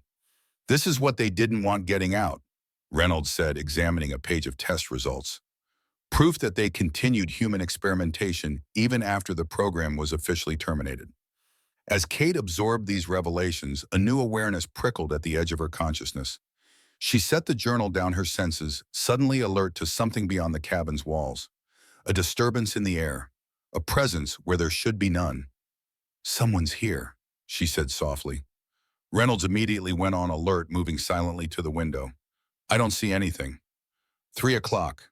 Tree line, 200 yards. Kate couldn't explain how she knew, but the certainty was absolute. Moving slowly toward the western approach. Reynolds peered in the direction she indicated, then nodded grimly. "I see him now. Tactical gear, military precision." He moved to check the other windows. "There's another one at the northern perimeter. Not Clark's team. They wouldn't have found us this quickly." "Someone else." Kate closed the weapon case and moved away from the windows. Her grandfather's old hunting rifle hung above the fireplace. Loaded, she knew, as he had always kept it. She took it down, silently checked the action, and moved to a position where she could observe the approaches to the cabin without being seen. "Options?" she asked tersely. "Limited." Reynolds drew a sidearm from his ankle holster. "We're outnumbered and outpositioned. And if they're who I think they are, they're not here to talk." "Who? Yeah, private military contractors. Asset retrieval specialists is their preferred term. They work for the highest bidder. In this case, probably a rival faction to Clark's group." Kate processed this information with remarkable calm. "The cabin has a back door. Grandfather built an escape tunnel beneath the pantry. Leads to a dry creek bed 50 yards behind the structure." Reynolds raised an eyebrow, impressed. Sullivan really did think of everything. "Cold War paranoia," Kate replied, moving toward the kitchen. "He was convinced Soviet agents might come looking for him someday." Wrong enemy, right precaution. Reynolds helped her move the pantry shelving unit, revealing a trapdoor in the floor. "I'll cover your exit. Once you're clear, head northeast through the forest. There's a backup extraction point at Miller's Ridge. You're not coming. Someone has to stay behind to make it convincing." Reynolds checked his weapon. "I'll create a distraction, make them think we're both still here, then slip out after you." Kate hesitated. "I'm not leaving you to face them alone." "This isn't my first extraction under fire haze." Reynolds gave her a grim smile. "Besides, the weapon case is what matters. Get Sullivan's legacy to safety. That's the mission." Something in his tone made Kate study him more closely. "You knew this might happen. This was always part of the plan." "Let's just say we anticipated multiple scenarios." Reynolds handed her a satellite phone. "When you reach the extraction point, call the only number programmed in. They'll guide you from there." Kate took the phone, then impulsively gripped Reynolds' arm. "Thank you for everything. Thank me when we both make it out." He nodded toward the trapdoor. "Now go. You've got about 2 minutes before they reach the perimeter." Kate secured the weapon case across her back, tucked the journal inside her jacket, and lowered herself into the narrow tunnel. The passage was tight but navigable, reinforced with timbers at regular intervals. Sullivan had built it to last. As she moved through the darkness, guided by the faint glow of emergency lights her grandfather had installed, Kate heard the first sounds of confrontation above. Shouted commands, then the sharp crack of gunfire. Reynolds was buying her time, but at what cost? The tunnel ended at a concealed exit in a dry creek bed, exactly as Sullivan had described. Kate emerged cautiously, orienting herself using the mountain peaks visible above the tree line. northeast to Miller's Ridge, 4 miles through dense forest. She set off at a steady jog, the weapon case bouncing against her back. Behind her, more gunshots echoed from the cabin, followed by silence. Kate forced herself to keep moving. The mission came first. Sullivan's legacy had to be protected. As she navigated the rugged terrain, Kate found herself drawing on perceptual abilities she'd never fully acknowledged. Sensing the easiest path through the underbrush, detecting subtle air currents that revealed open spaces ahead, even perceiving the vibrations of distant vehicle engines through the ground. This was what made her special. What Project Longshot had tried to understand and replicate. What her grandfather had recognized in her from childhood. An hour later, Kate reached Miller's Ridge, a rocky outcropping overlooking a valley she and Sullivan had used for long-range shooting practice. The extraction point was a small hunting cabin tucked into the trees on the ridge's northern face. As she approached, Kate sensed another presence, not hostile but alert and waiting. Her hand moved to the hunting rifle slung across her shoulder. "Easy, Hayes," came a familiar voice. "It's just me." From the shadows of the cabin porch stepped Major Harrison, dressed in civilian clothes, his hands empty, invisible. "Harrison." Kate kept her distance, the rifle ready. "How did you find me?" "I've been here since yesterday." Harrison remained still, recognizing her wariness. "Wilson and I arranged the contingency plan after we realized what Clark was planning." "Wilson's involved in this too." "More than involved, he's been protecting Sullivan's legacy for years." Harrison gestured toward the cabin door. "We should get inside. My surveillance gear picked up chatter about the team that hit your grandfather's cabin." Kate followed him cautiously, keeping a clear exit path between herself and the door. The cabin interior was sparse but functional. Basic furniture, communications equipment, supplies for several days. "Reynolds," she asked, setting down the weapon case but keeping the rifle ready. Harrison's expression tightened. "Captured, maybe worse." The team was using specialized non-lethal weapons designed for asset retrieval. If they identified him as a SEAL, they might have adjusted tactics accordingly. Kate absorbed this news grimly. "Who are they?" "Private contractors working for a shadow division of DARPA, the successor to one branch of Project Longshot. They've been competing with Clark's CIA group for years, each pursuing different approaches to human perception enhancement." "And you're caught between them." Harrison nodded. "My father died because of their experiments. I've spent my career trying to understand what happened and prevent it from happening again. That's why you pushed me so hard, why you put me in the competition. I needed to confirm you had the same abilities as Sullivan, but I never intended to hand you over to Clark or anyone else." Harrison gestured to the weapon case. "Is that what I think it is?" "Longshot Actual. The prototype weapon system designed specifically for operators with enhanced perception." Harrison's eyes widened. "The holy grail of the program. Every faction has been searching for it since Sullivan disappeared." "It wasn't designed to enhance abilities," Kate clarified. "It was designed to work with natural abilities, to amplify what was already there rather than create something artificial, which makes it invaluable to people like you and useless to everyone else." Harrison moved to the communications console. "We need to contact the extraction team. With Reynolds compromised, the timeline has accelerated." Kate set the case on the table and opened it. "There's something else you should know. My grandfather is alive." Harrison froze. "What?" "The letter with the weapon. He signed it recently. He's been in hiding, working with something called the Falcon Network." "That complicates things." Harrison ran a hand through his hair. "If Sullivan is alive and active, every intelligence agency and special access program in the country will be hunting for him. And for me," Kate added, "since I'm the proof that his abilities can be inherited." Harrison nodded grimly. "Which means we need to move, now." He activated the satellite communication system. "I'm calling in our extraction.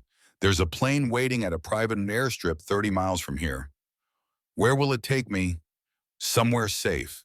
A facility where you can learn to control and develop your abilities without becoming a research subject." Harrison glanced at her. "Sullivan helped establish it years ago as a refuge for others like you."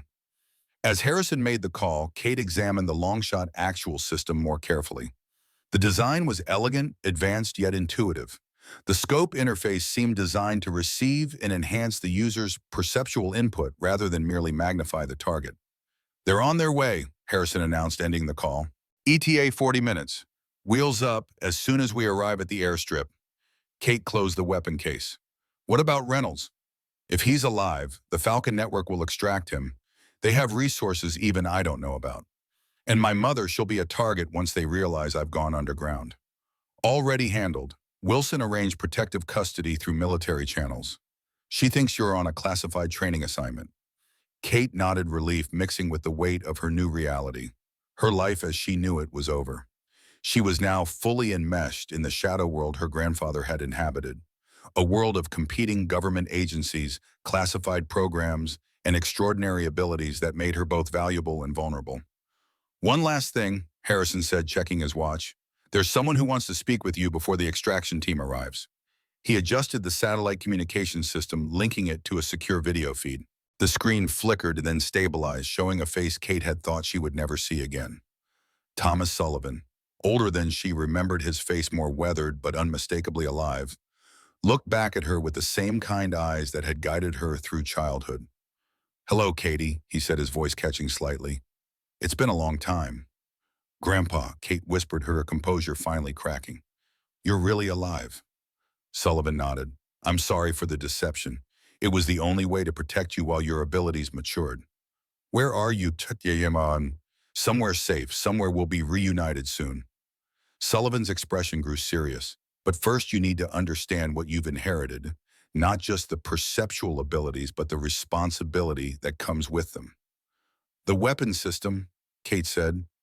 "Long shot actual." "More than that, the choice of how to use your gifts." Sullivan leaned closer to the camera. "The people hunting you, Clark, the DARPA team, others you haven't encountered yet, they all want the same thing: to control and weaponize human perception. And the Falcon Network. We believe people like us should decide how our abilities are used. That's the true legacy I wanted to pass on to you, Katie. Not just the skills or the technology, but the freedom to choose." Kate understood then what her grandfather had sacrificed, faking his death, living in hiding, separating himself from the family he loved, all to preserve that freedom of choice for others like them. "I won't let you down," she promised. Sullivan smiled. "You never have." He glanced off camera, then nodded to someone out of frame. "Our time's up. The connection isn't secure for long. Harrison will get you to the sanctuary. We'll see each other soon." The screen went dark, leaving Kate with a mixture of emotions: relief, determination, and a newfound sense of purpose. Her grandfather was alive. There were others like her. And most importantly, she had choices that Sullivan's generation had been denied. Harrison checked his watch again. "Extraction team is 20 minutes out. We should prepare to move." Kate nodded, gathering the weapon case and her grandfather's journal. Whatever came next, she would face it on her own terms, not as a research subject or military asset, but as the heir to Thomas Sullivan's true legacy, the right to determine her own path. The weapon was extraordinary. But the real power, she now understood, lay in the freedom to choose how it was used. The Gallatin Range stretched like a jagged spine against the darkening Montana sky as the extraction team's black SUV navigated the unmarked forest roads. Kate sat in the center seat, Sullivan's weapon case secured beside her, flanked by two operatives whose precise affiliations remained unclear. Harrison rode in the front passenger seat, occasionally consulting a secure tablet that tracked their route. "ETA to airfield 17 minutes, the driver announced, his voice professionally detached. Kate studied the passing landscape, mentally calculating their position relative to Bozeman. They were heading northeast away from commercial flight paths and regular patrol routes, a deliberate choice to avoid detection. "Any update on Reynolds?" she asked Harrison. "Still dark," he replied without turning. "Last confirmed location was your grandfather's cabin. Satellite imagery shows the assault team withdrew 30 minutes after engagement with what appears to be one detainee." Kate absorbed this information grimly. Reynolds had sacrificed himself to ensure her escape, another debt in a growing ledger. "The extraction aircraft has a secure comms package," Harrison continued. "Once airborne, we'll have better intelligence resources." The SUV turned onto an even narrower road, barely more than a dirt track cutting through dense pine forest. Kate's enhanced perception registered subtle details others might miss. Fresh tire tracks indicating recent traffic, broken branches, suggesting multiple vehicles had passed through the faint smell of aviation fuel carried on the evening breeze. "Something's wrong," she said suddenly. "This isn't secure." Harrison turned his expression questioning. Before Kate could elaborate, her suspicions were confirmed by the crackle of the driver's radio. "Checkpoint Bravo compromised," came a terse voice. "Divert to secondary extraction. Authentication Delta 79er." The driver immediately changed course, executing a precise three-point turn on the narrow road.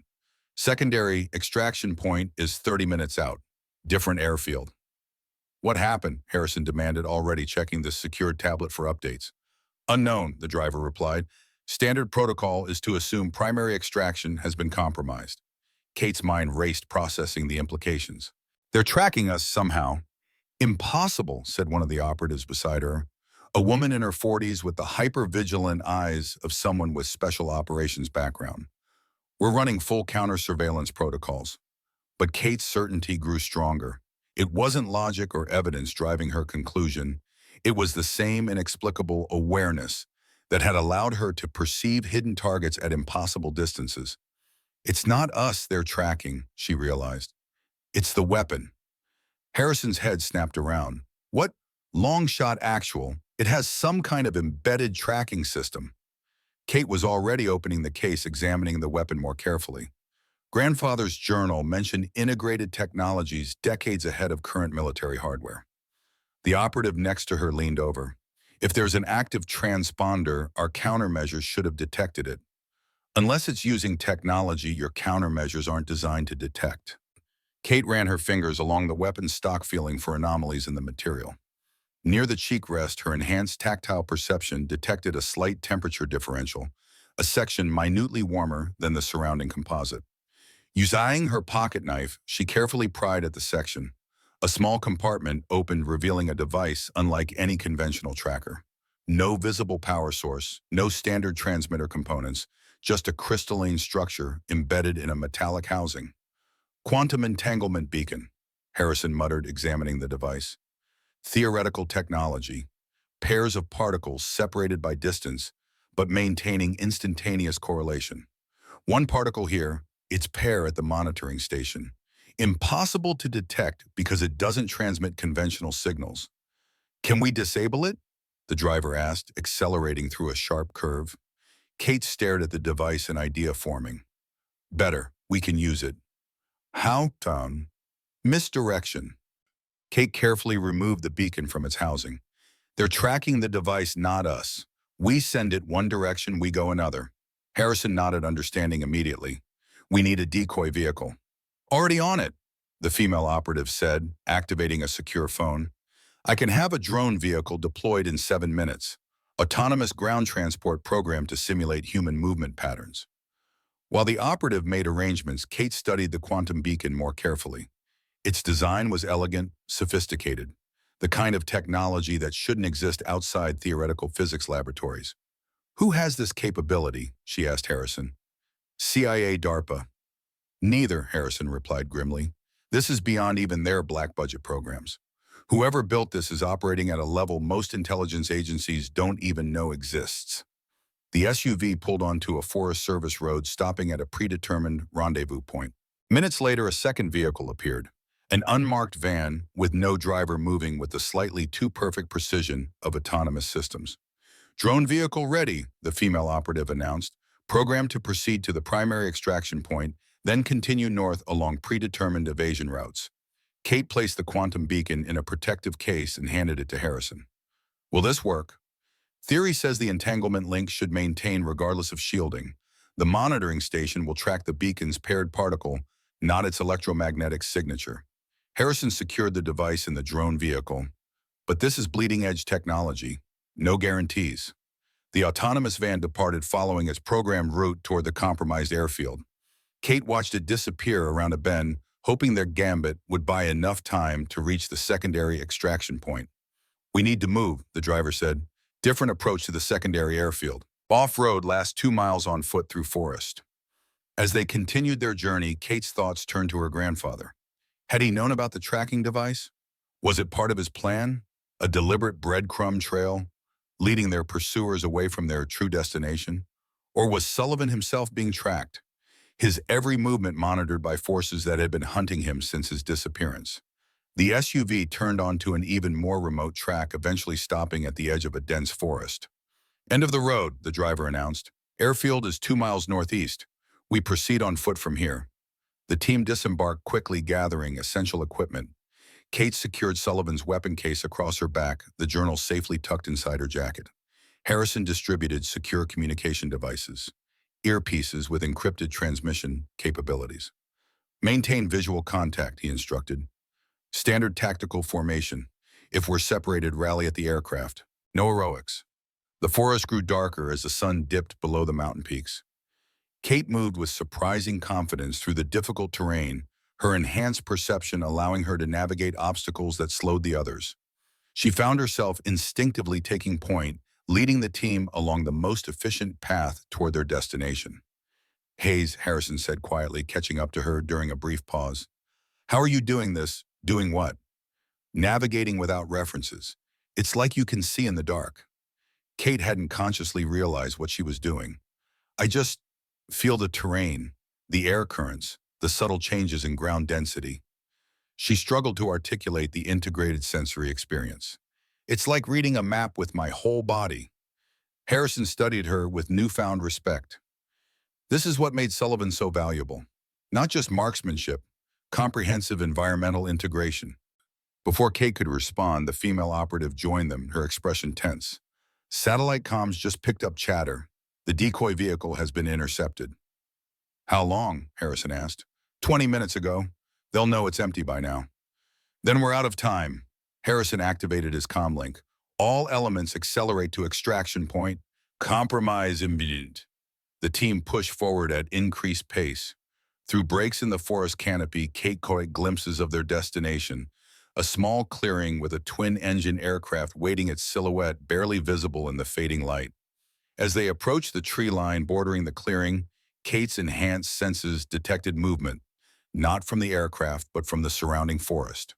Multiple heat signatures, controlled breathing, the subtle electromagnetic disturbance of active communications equipment. "Stop," she whispered urgently. "Ambush ahead." The team froze instantly.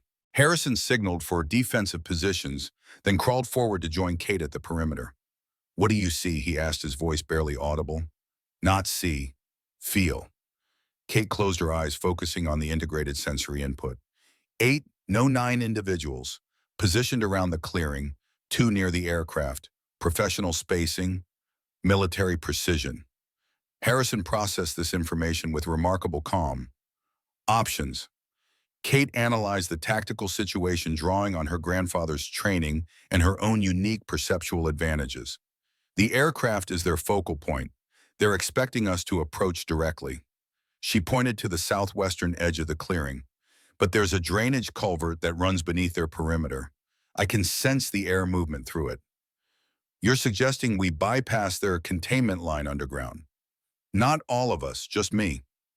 Kate met Harrison's skeptical gaze. "I can get to the aircraft, secure it for extraction. You create a diversion from here, draw their attention eastward." "That's a suicide mission, Hayes." "No, it's utilizing our unique assets." Kate removed Sullivan's weapon case from her back. "I need you to protect this. It's what they're really after." Harrison hesitated, weighing the proposal against standard tactical doctrine. Finally, he nodded. "You have 10 minutes to reach the aircraft. If you're not in position by then we abort and find another way out." Kate handed him the weapon case, keeping only her grandfather's journal and the hunting rifle. 10 minutes is plenty." Moving with silent efficiency, she backtracked through the forest until she located the drainage culvert, a concrete tunnel approximately 3 feet in diameter, partially obscured by vegetation. Without hesitation, she slipped inside, navigating the confined space with preternatural awareness of her surroundings. The culvert extended beneath the clearing, eventually opening near the aircraft's landing gear.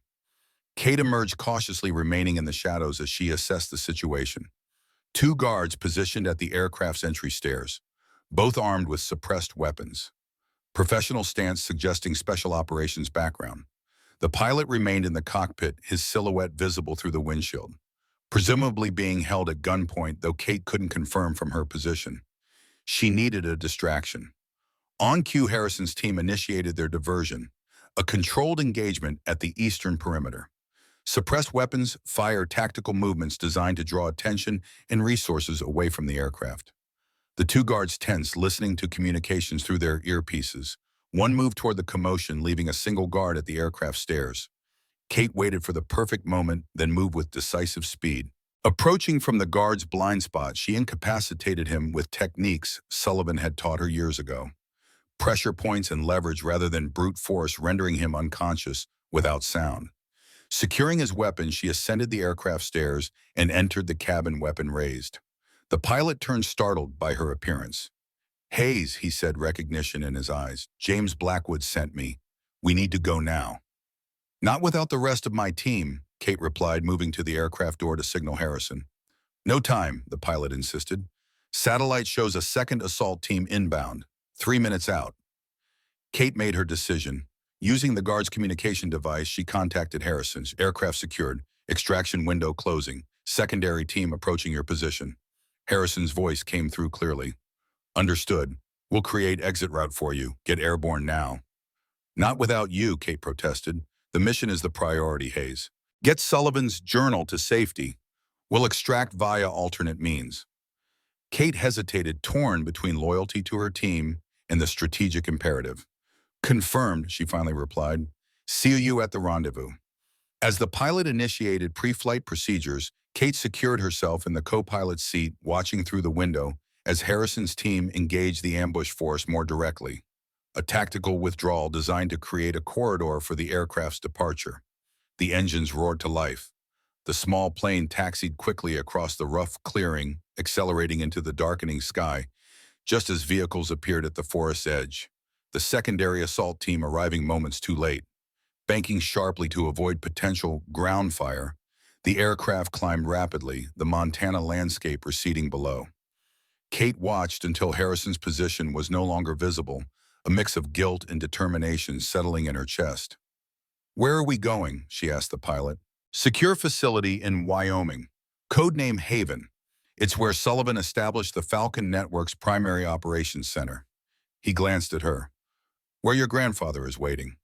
Kate absorbed this information, her mind already calculating the implications. Sullivan was alive. The weapon system had been successfully diverted. Harrison's team would either extract independently or be captured, with all the complications that entailed. Most importantly, she now carried critical intelligence in her grandfather's journal, information that multiple government agencies and clandestine programs would kill to obtain. The chess pieces were in motion. The next phase of Project Longshot's legacy was about to begin. The aircraft flew low through mountain valleys, following terrain features to minimize radar detection. Kate watched the moonlit landscape pass beneath them, her enhanced perception allowing her to discern details that would be invisible to normal sight. The patterns of forests and clearings, the subtle movements of wildlife disturbed by their passage, even the thermal signatures of isolated cabins tucked into remote valleys. 20 minutes to Haven, the pilot announced, breaking the silence that had persisted since their takeoff. "You should prepare yourself. It's not what most people expect." "What should I expect?" Kate asked. "A community. People like you and your grandfather. Individuals with enhanced perceptual abilities who've chosen to live outside conventional systems." "How many?" 37 residents currently. Various backgrounds. Former military intelligence officers, civilians who demonstrated abilities and were targeted for recruitment. The pilot adjusted their course slightly. Sullivan helped establish it after he escaped from Project Longshot. A sanctuary where people like you can learn to control and develop your abilities without becoming research subjects. Kate processed this information, trying to imagine her grandfather, the solitary marksman, the quiet teacher, building a hidden community of extraordinary individuals. It seemed at odds with the man she had known, yet aligned perfectly with the principles he had instilled in her. What about Harrison, his team? "Extraction protocols are in place. If they evaded capture, they'll make contact through secure channels." The pilot checked his instruments. "If not, the Falcon network has contingencies for recovery." A flash of movement caught Kate's attention, something in the night sky ahead of them moving with unnatural speed. We're being tracked, she said suddenly, pointing toward the northwestern quadrant. The pilot scanned the horizon, seeing nothing. Are you sure? Two aircraft, unmarked, moving to intercept. Kate couldn't explain how she knew, but the certainty was absolute. 12 o'clock high, descending. The pilot activated enhanced vision systems, confirming Kate's assessment moments later. Unbelievable, he muttered. They're running dark, no lights, no transponders. Military aircraft probably armed. How did they find us? Someone must have compromised our flight plan. The pilot banked sharply, descending toward a narrow canyon. We need to lose them before we approach Haven. Can't risk leading them to the sanctuary. Kate studied the pursuing aircraft through the windshield, her perception integrating multiple sensory inputs. Their speed trajectory, the subtle variations in engine sound. They're hurting us, she realized, driving us towards something. The pilot nodded grimly. Standard intercept procedure: force the target into predictable channels, then neutralize. Options limited. The pilot scanned the rugged terrain below. These mountains are treacherous even in daylight. At night, attempting evasive maneuvers risks a crash. Kate closed her eyes, focusing on her enhanced spatial awareness. The canyon they were approaching, the pursuing aircraft, the mountains rising on either side. A pattern emerged in her mind, not just the physical geography, but the air currents flowing through it, creating corridors of opportunity. There, she said, pointing to a narrow gap between peaks barely visible in the moonlight. That passage leads to a parallel valley. The winds create turbulence that will mask our engine signature. The pilot stared at her. How could you possibly know that? I can feel it. The air density, the thermal gradients. Kate struggled to articulate the integrated sensory experience. It's like seeing the invisible architecture of the sky. After a moment's hesitation, the pilot nodded. Sullivan could do this too, navigate by sensing patterns others couldn't perceive. He adjusted their course, diving toward the gap Kate had identified.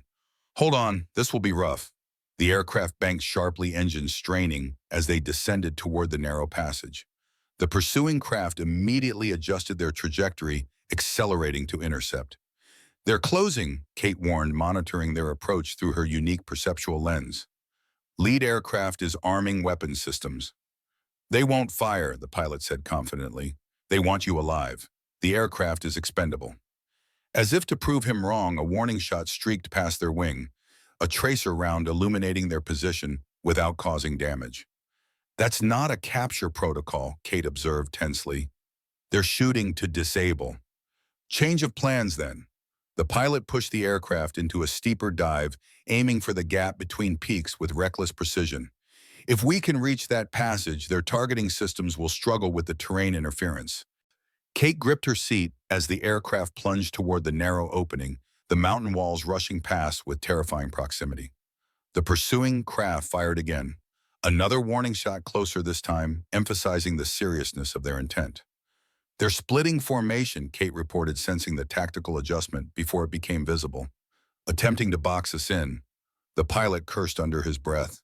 We won't make the passage before they have a clean shot. Kate assessed their options with preternatural clarity.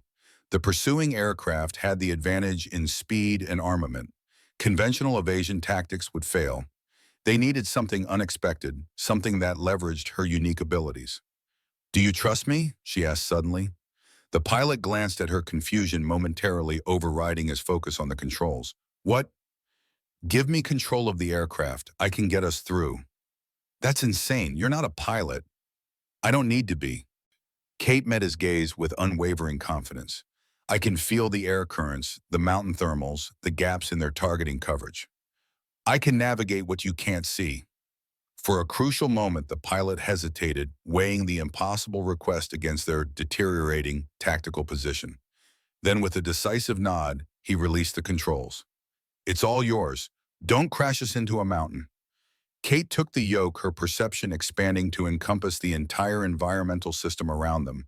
The aircraft's response to control inputs, the air currents flowing through the canyon, the pursuing craft adjusting their intercept vectors. She didn't fly the plane so much as feel her way through the sky, responding to the invisible architecture of air pressure and thermal gradients with intuitive precision. The aircraft responded to her guidance, slipping sideways through currents that buffeted their pursuers, diving through thermal pockets that masked their engine signature. The mountain gap approached with alarming speed. In conventional terms, it was too narrow for safe passage at their velocity. But Kate wasn't operating on conventional perception. She could sense the precise dimensions, the airflow patterns, the optimal trajectory for threading the needle between sheer rock walls. "This is impossible," the pilot murmured as Kate guided the aircraft through maneuvers that defied standard flight parameters. "No one can fly like this."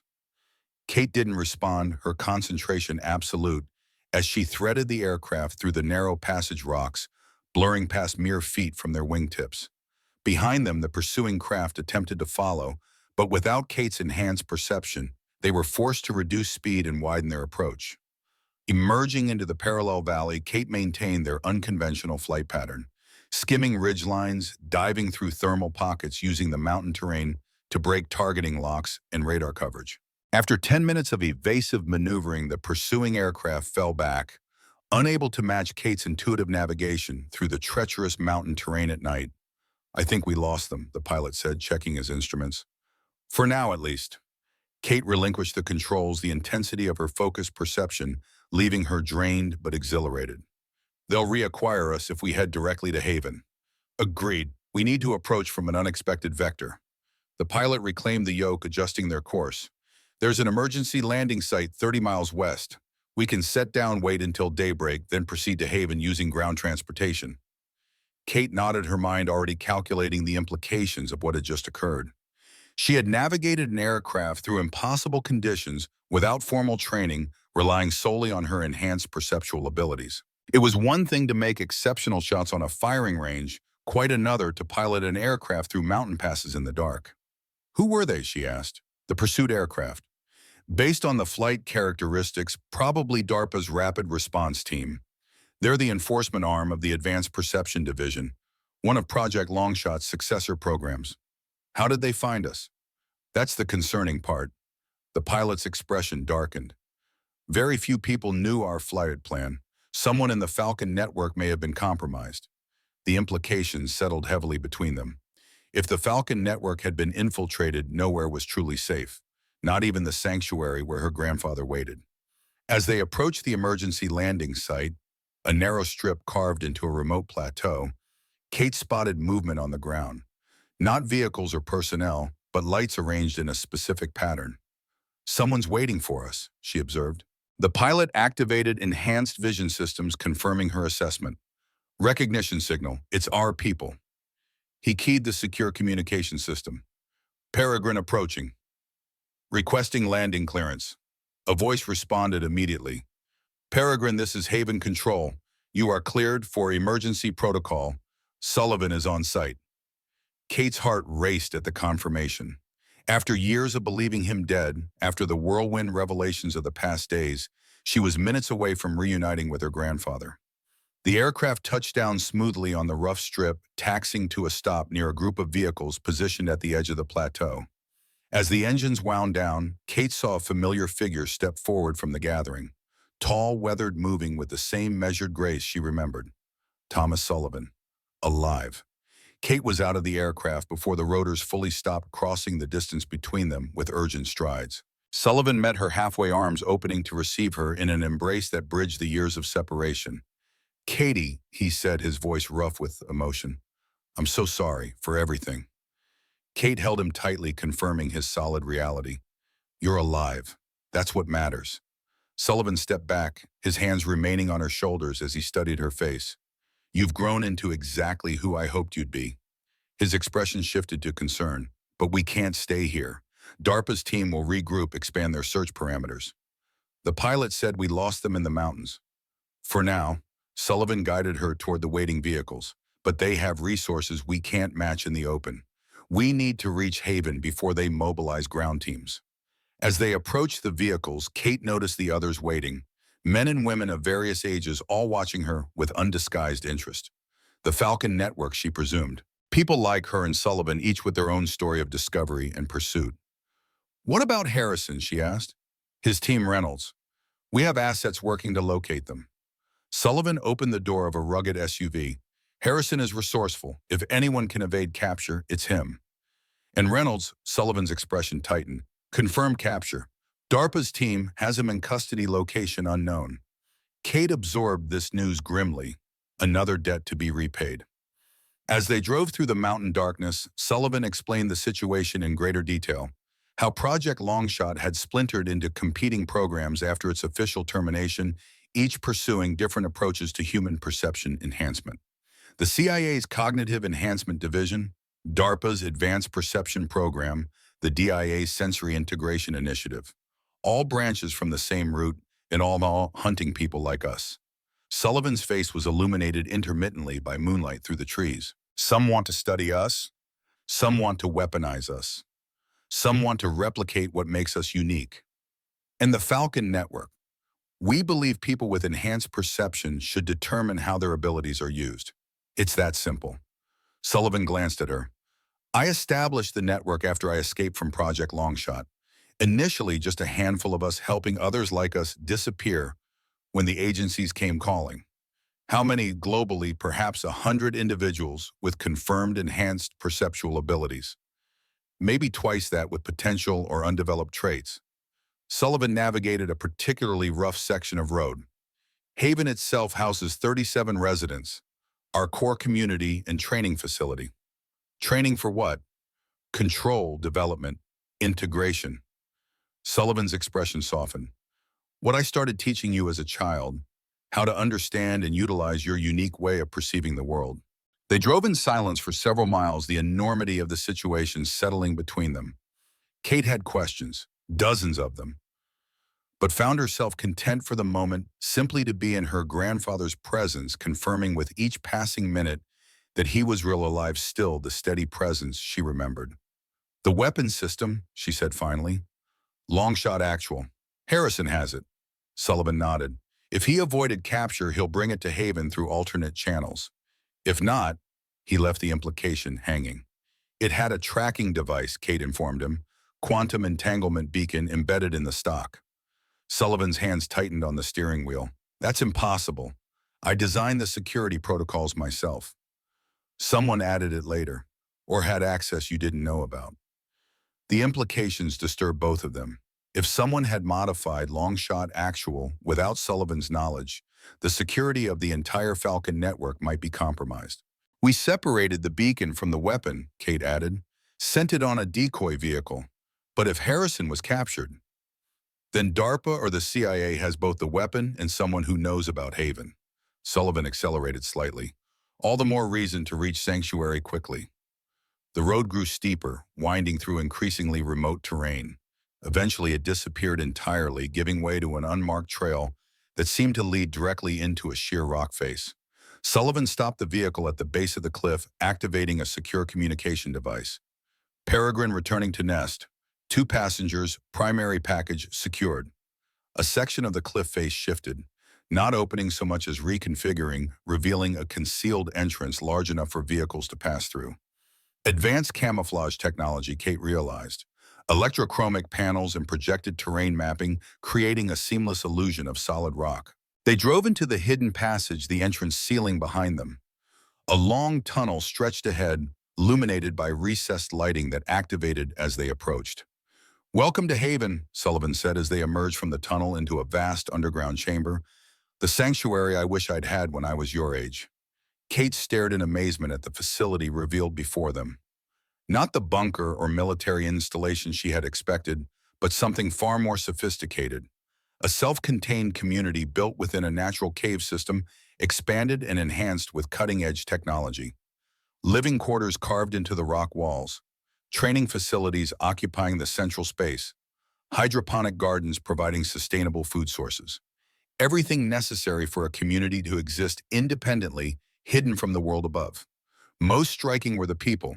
Individuals of various ages moving with purpose through the complex. Some engaged in what appeared to be perceptual training exercises. Others monitoring security systems or tending to the community's infrastructure. How long has this been here? Kate asked, overwhelmed by the scale of what she was seeing. We began construction 5 years ago, when it became clear the successor programs were expanding their hunt for people like us. Sullivan parked the vehicle in a designated area. It's been fully operational for 2 years. As they exited the SUV, several people approached. A welcome committee of sorts, though Kate noted the professional assessment in their eyes. These weren't just community members, they were security personnel evaluating a new arrival. Sullivan acknowledged a woman in her 50s, her bearing suggesting military background despite civilian clothes. The council is waiting. Sullivan nodded. Kate, this is Commander Rebecca Chen, former Navy intelligence. She oversees Haven's security operations. Yipa Chen extended her hand to Kate. Your grandfather speaks highly of you. Your abilities must be exceptional for both DARPA and the CIA to mobilize capture teams simultaneously. I'm still understanding what my abilities are, Kate replied honestly. That's why you're here. Chen gestured toward a passage leading deeper into the complex. The council would like to meet you before you settle in. Sullivan placed a reassuring hand on Kate's shoulder. Standard protocol for new arrivals, especially those who've demonstrated exceptional abilities. Kate followed them through the complex, observing details others might miss. The sophisticated security systems integrated seamlessly into the rock walls, the carefully designed airflow patterns providing optimal ventilation, the strategic positioning of emergency exits and defensive positions. Haven wasn't just a sanctuary. It was a fortress designed by people with enhanced perception for others like them. They entered a circular chamber where 5 individuals waited, 3 men and 2 women ranging in age from approximately 40 to 70. They sat around a round table, leaving 2 empty seats clearly intended for Sullivan and Kate. The Haven Council, Sullivan explained as they took their places, representatives elected by the community to make decisions affecting our collective security and direction. An older man with piercing blue eyes addressed Kate directly. Catherine Hayes, I'm Dr. Marcus Harlow, formerly of DARPA's Advanced Perception Program. Your grandfather has shared much about your abilities. Kate glanced at Sullivan, who nodded encouragingly. What happened at Fort Stanton was unprecedented, continued a woman beside Harlow, mid-60s with the composed demeanor of someone accustomed to intelligence analysis. A cadet outperforming special operations marksman, demonstrating perceptual integration consistent with Sullivan's capabilities. You've been monitoring me, Kate realized. Protecting you, corrected another council member, younger than the others with the intense focus of a field operative. We've had assets in place since your abilities began to manifest more prominently. Colonel Wilson, Kate guessed, he's part of your network. Sullivan nodded. James has been protecting you since I disappeared. When Harrison identified your potential and arranged the competition, Wilson contacted us immediately. Harrison was working with you too. Not initially, Sullivan clarified. His interest stemmed from personal history, his father's death during Project Longshot. But once he realized what was happening, he became a valuable ally. Dr. Harlow leaned forward.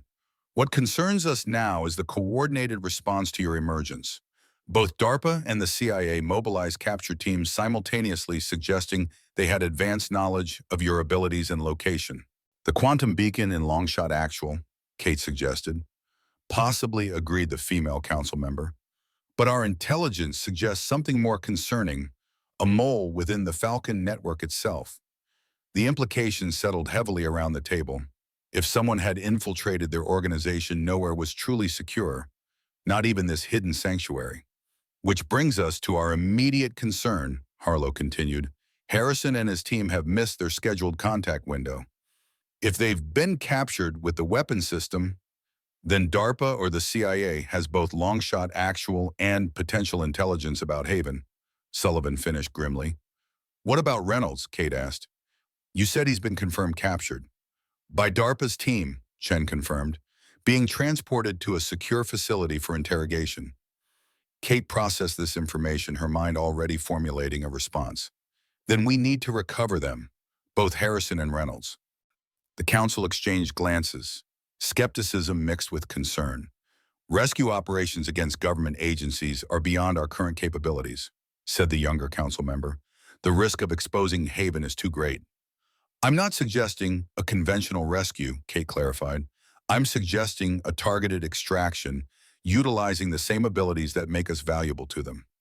Sullivan studied her with a mixture of pride and concern. What are you proposing, Katie? An impossible mission executed by people capable of perceiving what others can't. Kate met each council member's gaze in turn. The same enhanced perception that makes us targets this also gives us unique tactical advantages. Dr. Harlow leaned back, considering her words. You're suggesting we weaponize the very abilities we've sought to protect from weaponization. I'm suggesting we use our gifts to protect our own, Kate corrected. On our terms, not theirs.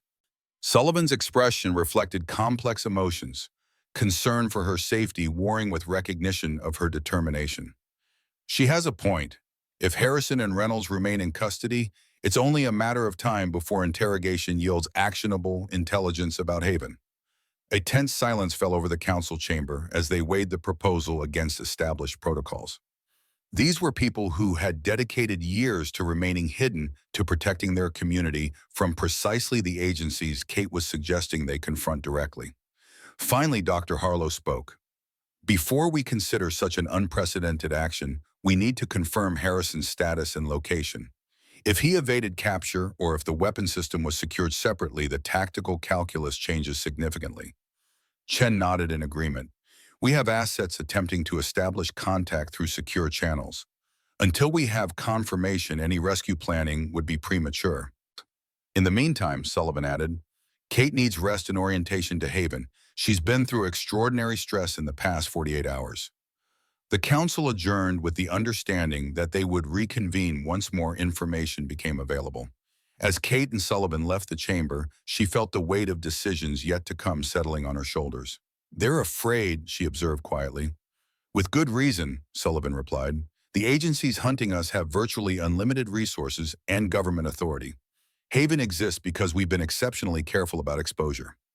But if Harrison and Reynolds are compromised, then we'll face that reality together. Sullivan guided her toward the residential section of the complex. For now, you need rest. Tomorrow will begin your formal integration into Haven and the development of abilities you have only begun to understand.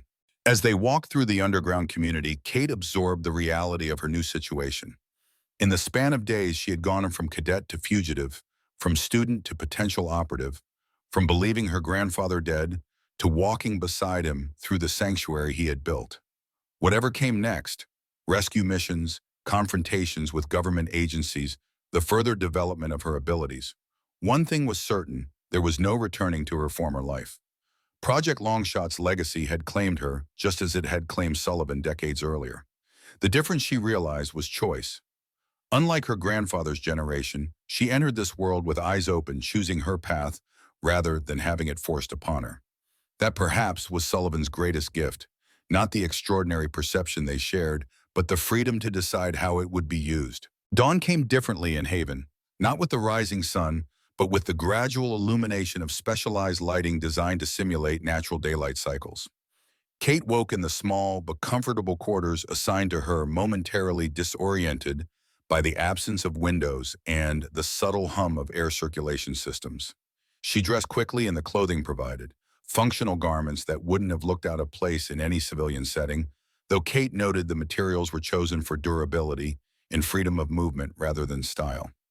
Sullivan was waiting outside her door, his expression suggesting he had slept little. Good morning, Katie. I hope you rested well. Well enough, she replied, studying him in the artificial morning light. Now that the immediate shock of reunion had passed, she could see the changes 3 years had wrought.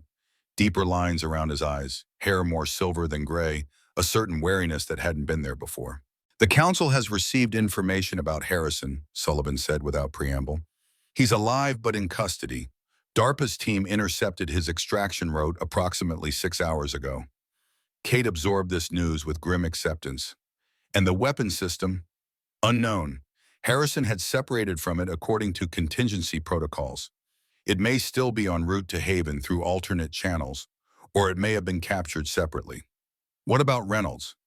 Being held at a secure facility in Colorado, former military installation now operated as a special research center under DARPA jurisdiction. Sullivan's expression tightened. Both he and Harrison are likely undergoing enhanced interrogation by now. The implication hung between them. Government agencies with virtually unlimited resources extracting information from 2 men who knew about Haven and the Falcon network. The council is meeting in 30 minutes to discuss options, Sullivan continued. But first, I think you deserve a more complete understanding of what you've inherited. Not just the perceptual abilities, but the history behind them. He led her through Haven's central cavern to a section she hadn't seen the previous night, a comprehensive research facility with advanced medical and scientific equipment. Unlike the military sterility she might have expected, the space was designed with human comfort in mind. Warm lighting, natural materials, where possible, an environment that emphasized humanity rather than clinical detachment. A woman in her 60s looked up from a workstation as they entered. Intelligent eyes behind stylish glasses, her silver hair cut in a practical bob. Thomas, and this must be Catherine. She approached with a warm smile. I'm Dr. Eleanor Hayes. No relation, though your grandfather and I have worked together for nearly 30 years. Dr. Hayes was one of the original Project Longshot researchers, Sullivan explained. She defected when she realized what the program was becoming. A polite way of saying I helped create the monster before trying to stop it, Dr. Hayes said wryly. Your grandfather and I have been working to undo the damage ever since. She gestured toward a comfortable seating area separated from the main laboratory. Please, what I'm about to explain is essential to understanding your situation and the full scope of Project Longshot's legacy. As they settled into the chairs, Dr. Hayes activated a secure display system. Project Longshot began in 1975 as a response to intelligence suggesting the Soviet Union was developing programs to enhance human perceptual capabilities for military applications. The display showed declassified documents from the era, heavily redacted, but still revealing the program's initial scope and ambition. The original research was ethically sound, identifying individuals with naturally enhanced perceptual abilities and studying the neurological basis for their talents. Dr. Hayes glanced at Sullivan. Your grandfather was one of 17 subjects identified in the first screening phase. What made them special? Kate asked. A specific neurological variant that allows for enhanced sensory integration, Dr. Hayes explained. Most humans process sensory information in discrete channels. Visual input through visual cortex, auditory through auditory cortex, and so on. These channels converge in higher processing centers but remain fundamentally separate. She adjusted the display to show comparative brain scans. Individuals like your grandfather process sensory information differently. Their neural architecture allows for cross-modal integration at much earlier stages, creating a unified perceptual experience beyond conventional human capability. Kate studied the scans, recognizing patterns that matched her own subjective experience. The way she could feel air current, sense spatial relationships, detect subtle environmental patterns invisible to others. The research remained legitimate for approximately 3 years, Sullivan added. Then the military applications became the priority. Project directors shifted from studying natural abilities to attempting to replicate them in non-gifted individuals. Dr. Hayes' expression darkened. That's when I began to have concerns. The enhancement protocols they developed, neurochemical interventions, experimental surgeries, transcranial stimulation techniques, were fundamentally flawed. They attempted to force neural reorganization without understanding the underlying genetic factors. With catastrophic results, Sullivan finished grimly. 13 fatalities, 27 cases of permanent neurological damage, including Harrison's father. Kate processed this information, correlating it with fragments she'd gathered over the past days. So the program was officially terminated, but continued underground. Precisely. Dr. Hayes nodded. Different agencies pursued different aspects of the original program. The CIA focused on pharmaceutical approaches. DARPA explored technological augmentation. The DIA investigated genetic factors. Meanwhile, those of us with natural abilities became high-value targets, Sullivan added. Research subjects to be studied, assets to be controlled, template weights for creating enhanced operators. Which brings us to you, Catherine. Dr. Hayes adjusted the display again, showing a genetic analysis. The neurological variant that enables enhanced perception has a hereditary component, not consistently expressed, but definite. When your abilities began to manifest during adolescence, multiple agencies took notice. That's why you faked your death, Kate realized looking at her grandfather. To protect me, to keep them from connecting us. Sullivan nodded. As long as you appeared to be merely exceptionally well-trained rather than naturally gifted, you'd be relatively safe. I could teach you to control your abilities without drawing undue attention. But the competition at Fort Stanton changed everything, Dr. Hayes continued. Your performance was too extraordinary to be explained by training alone. It confirmed what the agencies had suspected, that you'd inherited your grandfather's neurological architecture, making me a target for the same programs that hunted him, Kate concluded, with one critical difference. Sullivan leaned forward. You have choices I never had. The Falcon Network haven the knowledge we've accumulated over decades, all resources I lacked when Project Longshot first identified my abilities. Kate absorbed this information, understanding more fully the weight of her inheritance, not just extraordinary perceptual abilities, but a place in a decades-long struggle between government control and individual autonomy. There's something else you should understand, Dr. Hayes said, her expression growing more serious. The weapons system, Longshot Actual, isn't just advanced technology, it's the key to something much more significant.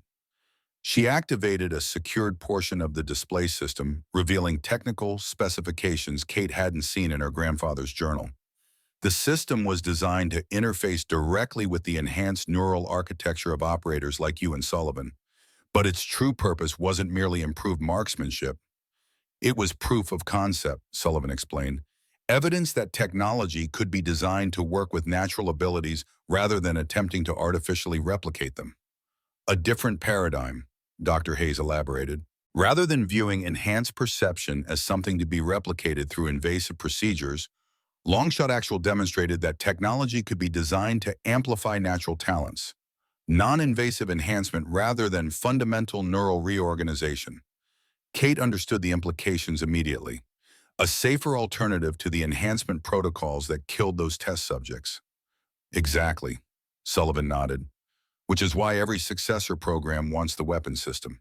It represents a competing vision for human enhancement, one that would render their current approaches obsolete and potentially prevent them from controlling who has access to enhancement technologies, Dr. Hayes added. If enhancement becomes non-invasive and tailored to individual neural architecture, it democratizes access rather than centralizing control within government agencies. The full picture was coming into focus for Kate. The competing interests, the decades of classified research, the high-stakes game being played across intelligence agencies and special access programs. So Harrison and Reynolds aren't just being interrogated about Haven, she concluded. They're being interrogated about Longshot Actual and its capabilities, which makes their recovery even more critical, Sullivan confirmed, and more challenging. The agencies holding them understand exactly what's at stake. Before they could continue, Commander Chen entered the laboratory, her expression grave. Council session is beginning. We've received confirmation about Harrison's status and location. As they followed Chen to the council chamber, Kate's mind raced with implications and possibilities. The situation was more complex than she had initially understood. Not merely a personal struggle for freedom, but a pivotal moment in a decades-long conflict over human enhancement and who would control it. The Haven Council was already assembled when they arrived, the atmosphere tense with urgency. Dr. Harlow acknowledged their entrance with a curt nod. We have confirmed intelligence, he began without preamble. Major Harrison is being held at DARPA's Advanced Research Facility in Nevada. Satellite imagery shows heightened security protocols and specialized interrogation personnel on site. What about the weapon system? Sullivan asked. Still unknown, replied the female council member Kate had met the previous night. Harrison may have passed it to secondary couriers before his capture, or it may be in DARPA's possession. We can't confirm either scenario. Reynolds is being held at a separate facility in Colorado, added the younger council member, suggesting the agencies aren't coordinating their efforts or deliberately separating key assets to prevent a single point of vulnerability, countered Commander Chen. Dr. Harlow focused on Kate. Given this intelligence, the council has been debating response options. Your suggestion of a targeted extraction operation has merit, but presents extraordinary risks to Haven's security. The alternative is allowing two men with knowledge of our location and operations to remain in enhanced interrogation, Kate pointed out. How long before they break? Harrison and Reynolds are both trained to resist interrogation, Chen noted. Against conventional methods? Yes, Sullivan interjected. But DARPA and the CIA have developed specialized techniques for individuals with intelligence training. No one resists indefinitely. A tense silence filled the council chamber as they weighed the impossible options before them. Risk exposure through rescue attempts or risk exposure through eventual intelligence extraction from Harrison and Reynolds. There is another consideration, Dr. Harlow said finally. If DARPA has indeed captured Longshot Actual, along with Harrison, the strategic equation changes significantly. The weapon system represents decades of research into non-invasive enhancement technology, research that could render their current programs obsolete, which means they'll prioritize reverse engineering the technology over immediate action against Haven, Sullivan concluded. Buying us time, Kate added, but also potentially giving them access to technology specifically designed for people like us. The council members exchanged glances, a silent communication passing between them. Finally, Dr. Harlow spoke again. We propose a limited operation, not a full extraction, but a reconnaissance mission to confirm Harrison's status and the location of Longshot Actual. Based on that intelligence, we can make informed decisions about next steps. Who would conduct this reconnaissance? Kate asked, though she already suspected the answer. You, Dr. Harlow confirmed, along with a small team of Haven operators with complementary abilities. Your enhanced perception makes you uniquely qualified to penetrate a secured government facility. Sullivan's expression tightened with concern. Katie has exceptional abilities, but she's not trained for covert operations against hardened targets, which is why the next 48 hours will be dedicated to intensive preparation, Commander Chen responded. If she's willing. All eyes turned to Kate, the weight of expectation palpable in the chamber. This wasn't just about rescuing Harrison or recovering the weapon system. It was about actively confronting the agencies that had been hunting people like her. A significant escalation in a conflict that had been fought through evasion and concealment for decades. Kate thought of her grandfather's words. Trust your gifts, Katie. They're part of who you are. But never let others define what they mean or how they should be used. That choice belongs to you alone.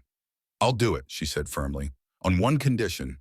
We expand the mission parameters to include assessment of Reynolds' situation as well. He risked everything to help me escape. I won't leave him behind. Dr. Harlow studied her for a long moment, then nodded. The Colorado facility is less secure than the Nevada site. If initial reconnaissance is successful, we can consider a secondary assessment. Then it's settled, Sullivan said, his voice carrying a mixture of pride and apprehension. 48 hours of preparation, then a reconnaissance mission to determine our full response options. As the council session adjourned, Kate felt the weight of her decisions settling on her shoulders. She had just volunteered to infiltrate a secured government facility, relying on abilities she was still learning to control and understand. Sullivan walked beside her as they left the chamber, his expression troubled. You understand what you're risking. If DARPA captures you, then they get what they've wanted all along, Kate finished. But they'll have to catch me first. Sullivan's expression softened slightly. You remind me of myself at your age. Same determination. Same willingness to take necessary risks. He placed a hand on her shoulder. But you have advantages I never had. Proper training, support systems, a community of people who understand what you're experiencing. And you, Kate added, I have you. For the first time since their reunion, Sullivan smiled fully, the expression transforming his weathered face into the grandfather she remembered from childhood. Yes, you have me. And together we're going to show DARPA and the CIA exactly what the Sullivan legacy really means. As they walked toward the training facilities where Kate's preparation would begin, she felt a curious sense of alignment, as if the disparate pieces of her life were finally coming together into a coherent whole. The cadet who had made an impossible shot, the granddaughter who had inherited extraordinary abilities, the woman now choosing to use those abilities on her own terms. Project Longshot had begun as an attempt to control and weaponize human perception. Its true legacy, Kate now understood, would be the freedom to perceive the world differently and to choose what that perception meant for herself and others like her. The next 48 hours transformed Kate Hayes in ways she could never have anticipated. Haven's training regimen for enhanced individuals was unlike anything in conventional military or intelligence programs, focused not on standardized procedures, but on the unique development of each person's specific perceptual capabilities. Under Sullivan's guidance, Kate undertook intensive exercises designed to expand her sensory integration, moving from instinctive utilization to conscious control and amplification. What had manifested naturally in high-stress situations like the marksmanship competition became accessible through deliberate practice and focused awareness. Perception isn't passive, Sullivan explained, as they worked in Haven's specialized training chamber. It's an active process of selecting, organizing, and interpreting sensory information. What makes us different is the range of information we can access and integrate. Kate stood blindfolded in the center of the room, focusing on her awareness of the space around her. I can feel the air currents, the subtle temperature differentials, the vibrations through the floor. Good, now extend your awareness further, beyond this room. Kate concentrated, allowing her perception to expand outward like ripples in a pond. The ventilation system, water flowing through pipes in the eastern corridor, someone walking approximately 40 meters away heading north. Sullivan circled her, slowly observing her progress. You're integrating multiple sensory channels naturally. Now try focusing on a single channel, enhancing it selectively. Kate adjusted her focus, concentrating on auditory input. The sounds of Haven, previously a background hum, suddenly sharpened into distinct layers. Conversations in distant chambers, the mechanical rhythm of life support systems, even the subtle electrical hum of security systems embedded in the walls. Remarkable, commented Hayes, who had been monitoring Kate's neural activity through non-invasive sensors. Her cortical integration patterns are even more efficient than yours, Thomas. Sullivan nodded, unsurprised. The neural architecture seems to refine itself through generations. I've seen similar patterns in other family lines with the variant. Kate removed the blindfold, momentarily disoriented by the shift back to vision-dominant perception. Is this how you experience the world all the time? With practice, you learn to modulate, Sullivan explained, to focus or expand your perception as needed rather than being overwhelmed by sensory input. The training progressed to practical applications, navigating complex environments using enhanced perception, detecting and evading surveillance systems operating in conditions of sensory deprivation or overload.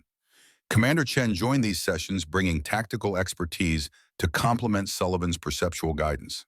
Your abilities give you advantages conventional operators lack, she explained during a simulated infiltration exercise. But they also create unique vulnerabilities. A flashbang that might temporarily disorient a normal operative could incapacitate someone with your sensory integration. Kate absorbed these lessons with remarkable efficiency, her military training providing a solid foundation for the specialized techniques Haven had developed. By the second day, she was ready for integration with the reconnaissance team. Meet your operational partners, Commander Chen announced, introducing 3 individuals Kate hadn't yet encountered in Haven. Marcus Reed, former Army intelligence. Chen indicated a man in his 30s with the focused intensity of a field operative. Enhanced spatial temporal perception. He experiences time differently in high-stress situations, subjectively slower, allowing for accelerated processing and response. Reed nodded to Kate, his assessment professional rather than social. Sophia Reyes, former NASA flight systems specialist. Chen continued, gesturing to a woman approximately Kate's age with intelligent eyes and a confident bearing. Enhanced proprioception and kinesthetic awareness. Exceptional bodily control and spatial navigation. Dr. David Chen, my brother and former DARPA researcher. Chen concluded, introducing the youngest team member, late 20s with the analytical focus of a scientist rather than an operative. Enhanced pattern recognition. He sees connections and correlations others miss, particularly in data systems and electronic security. Together, you represent a specialized reconnaissance unit with complementary enhanced abilities, Sullivan explained, each of you perceiving different aspects of the operational environment. Kate studied her new teammates, noting the professional assessment in their eyes. These weren't typical military or intelligence operatives. They were individuals who, like her, had been hunted for their unique perceptual abilities before finding sanctuary in Haven. The mission parameters are strict, Commander Chen emphasized, as they gathered around a holographic display of the DARPA facility. Reconnaissance only. Confirm Harrison's status in the location of Longshot Actual. No direct engagement unless absolutely necessary for extraction. The facility itself presented formidable challenges. Multiple security layers, advanced surveillance systems, specialized countermeasures designed to detect and neutralize infiltration attempts. Standard approach won't work, Reed observed, studying the facility layout. Their perimeter security is designed specifically to detect conventional infiltration methods, which is why we won't use conventional methods, Sophia replied, her fingers tracing possible entry vectors on the holographic display. The facility's northern approach includes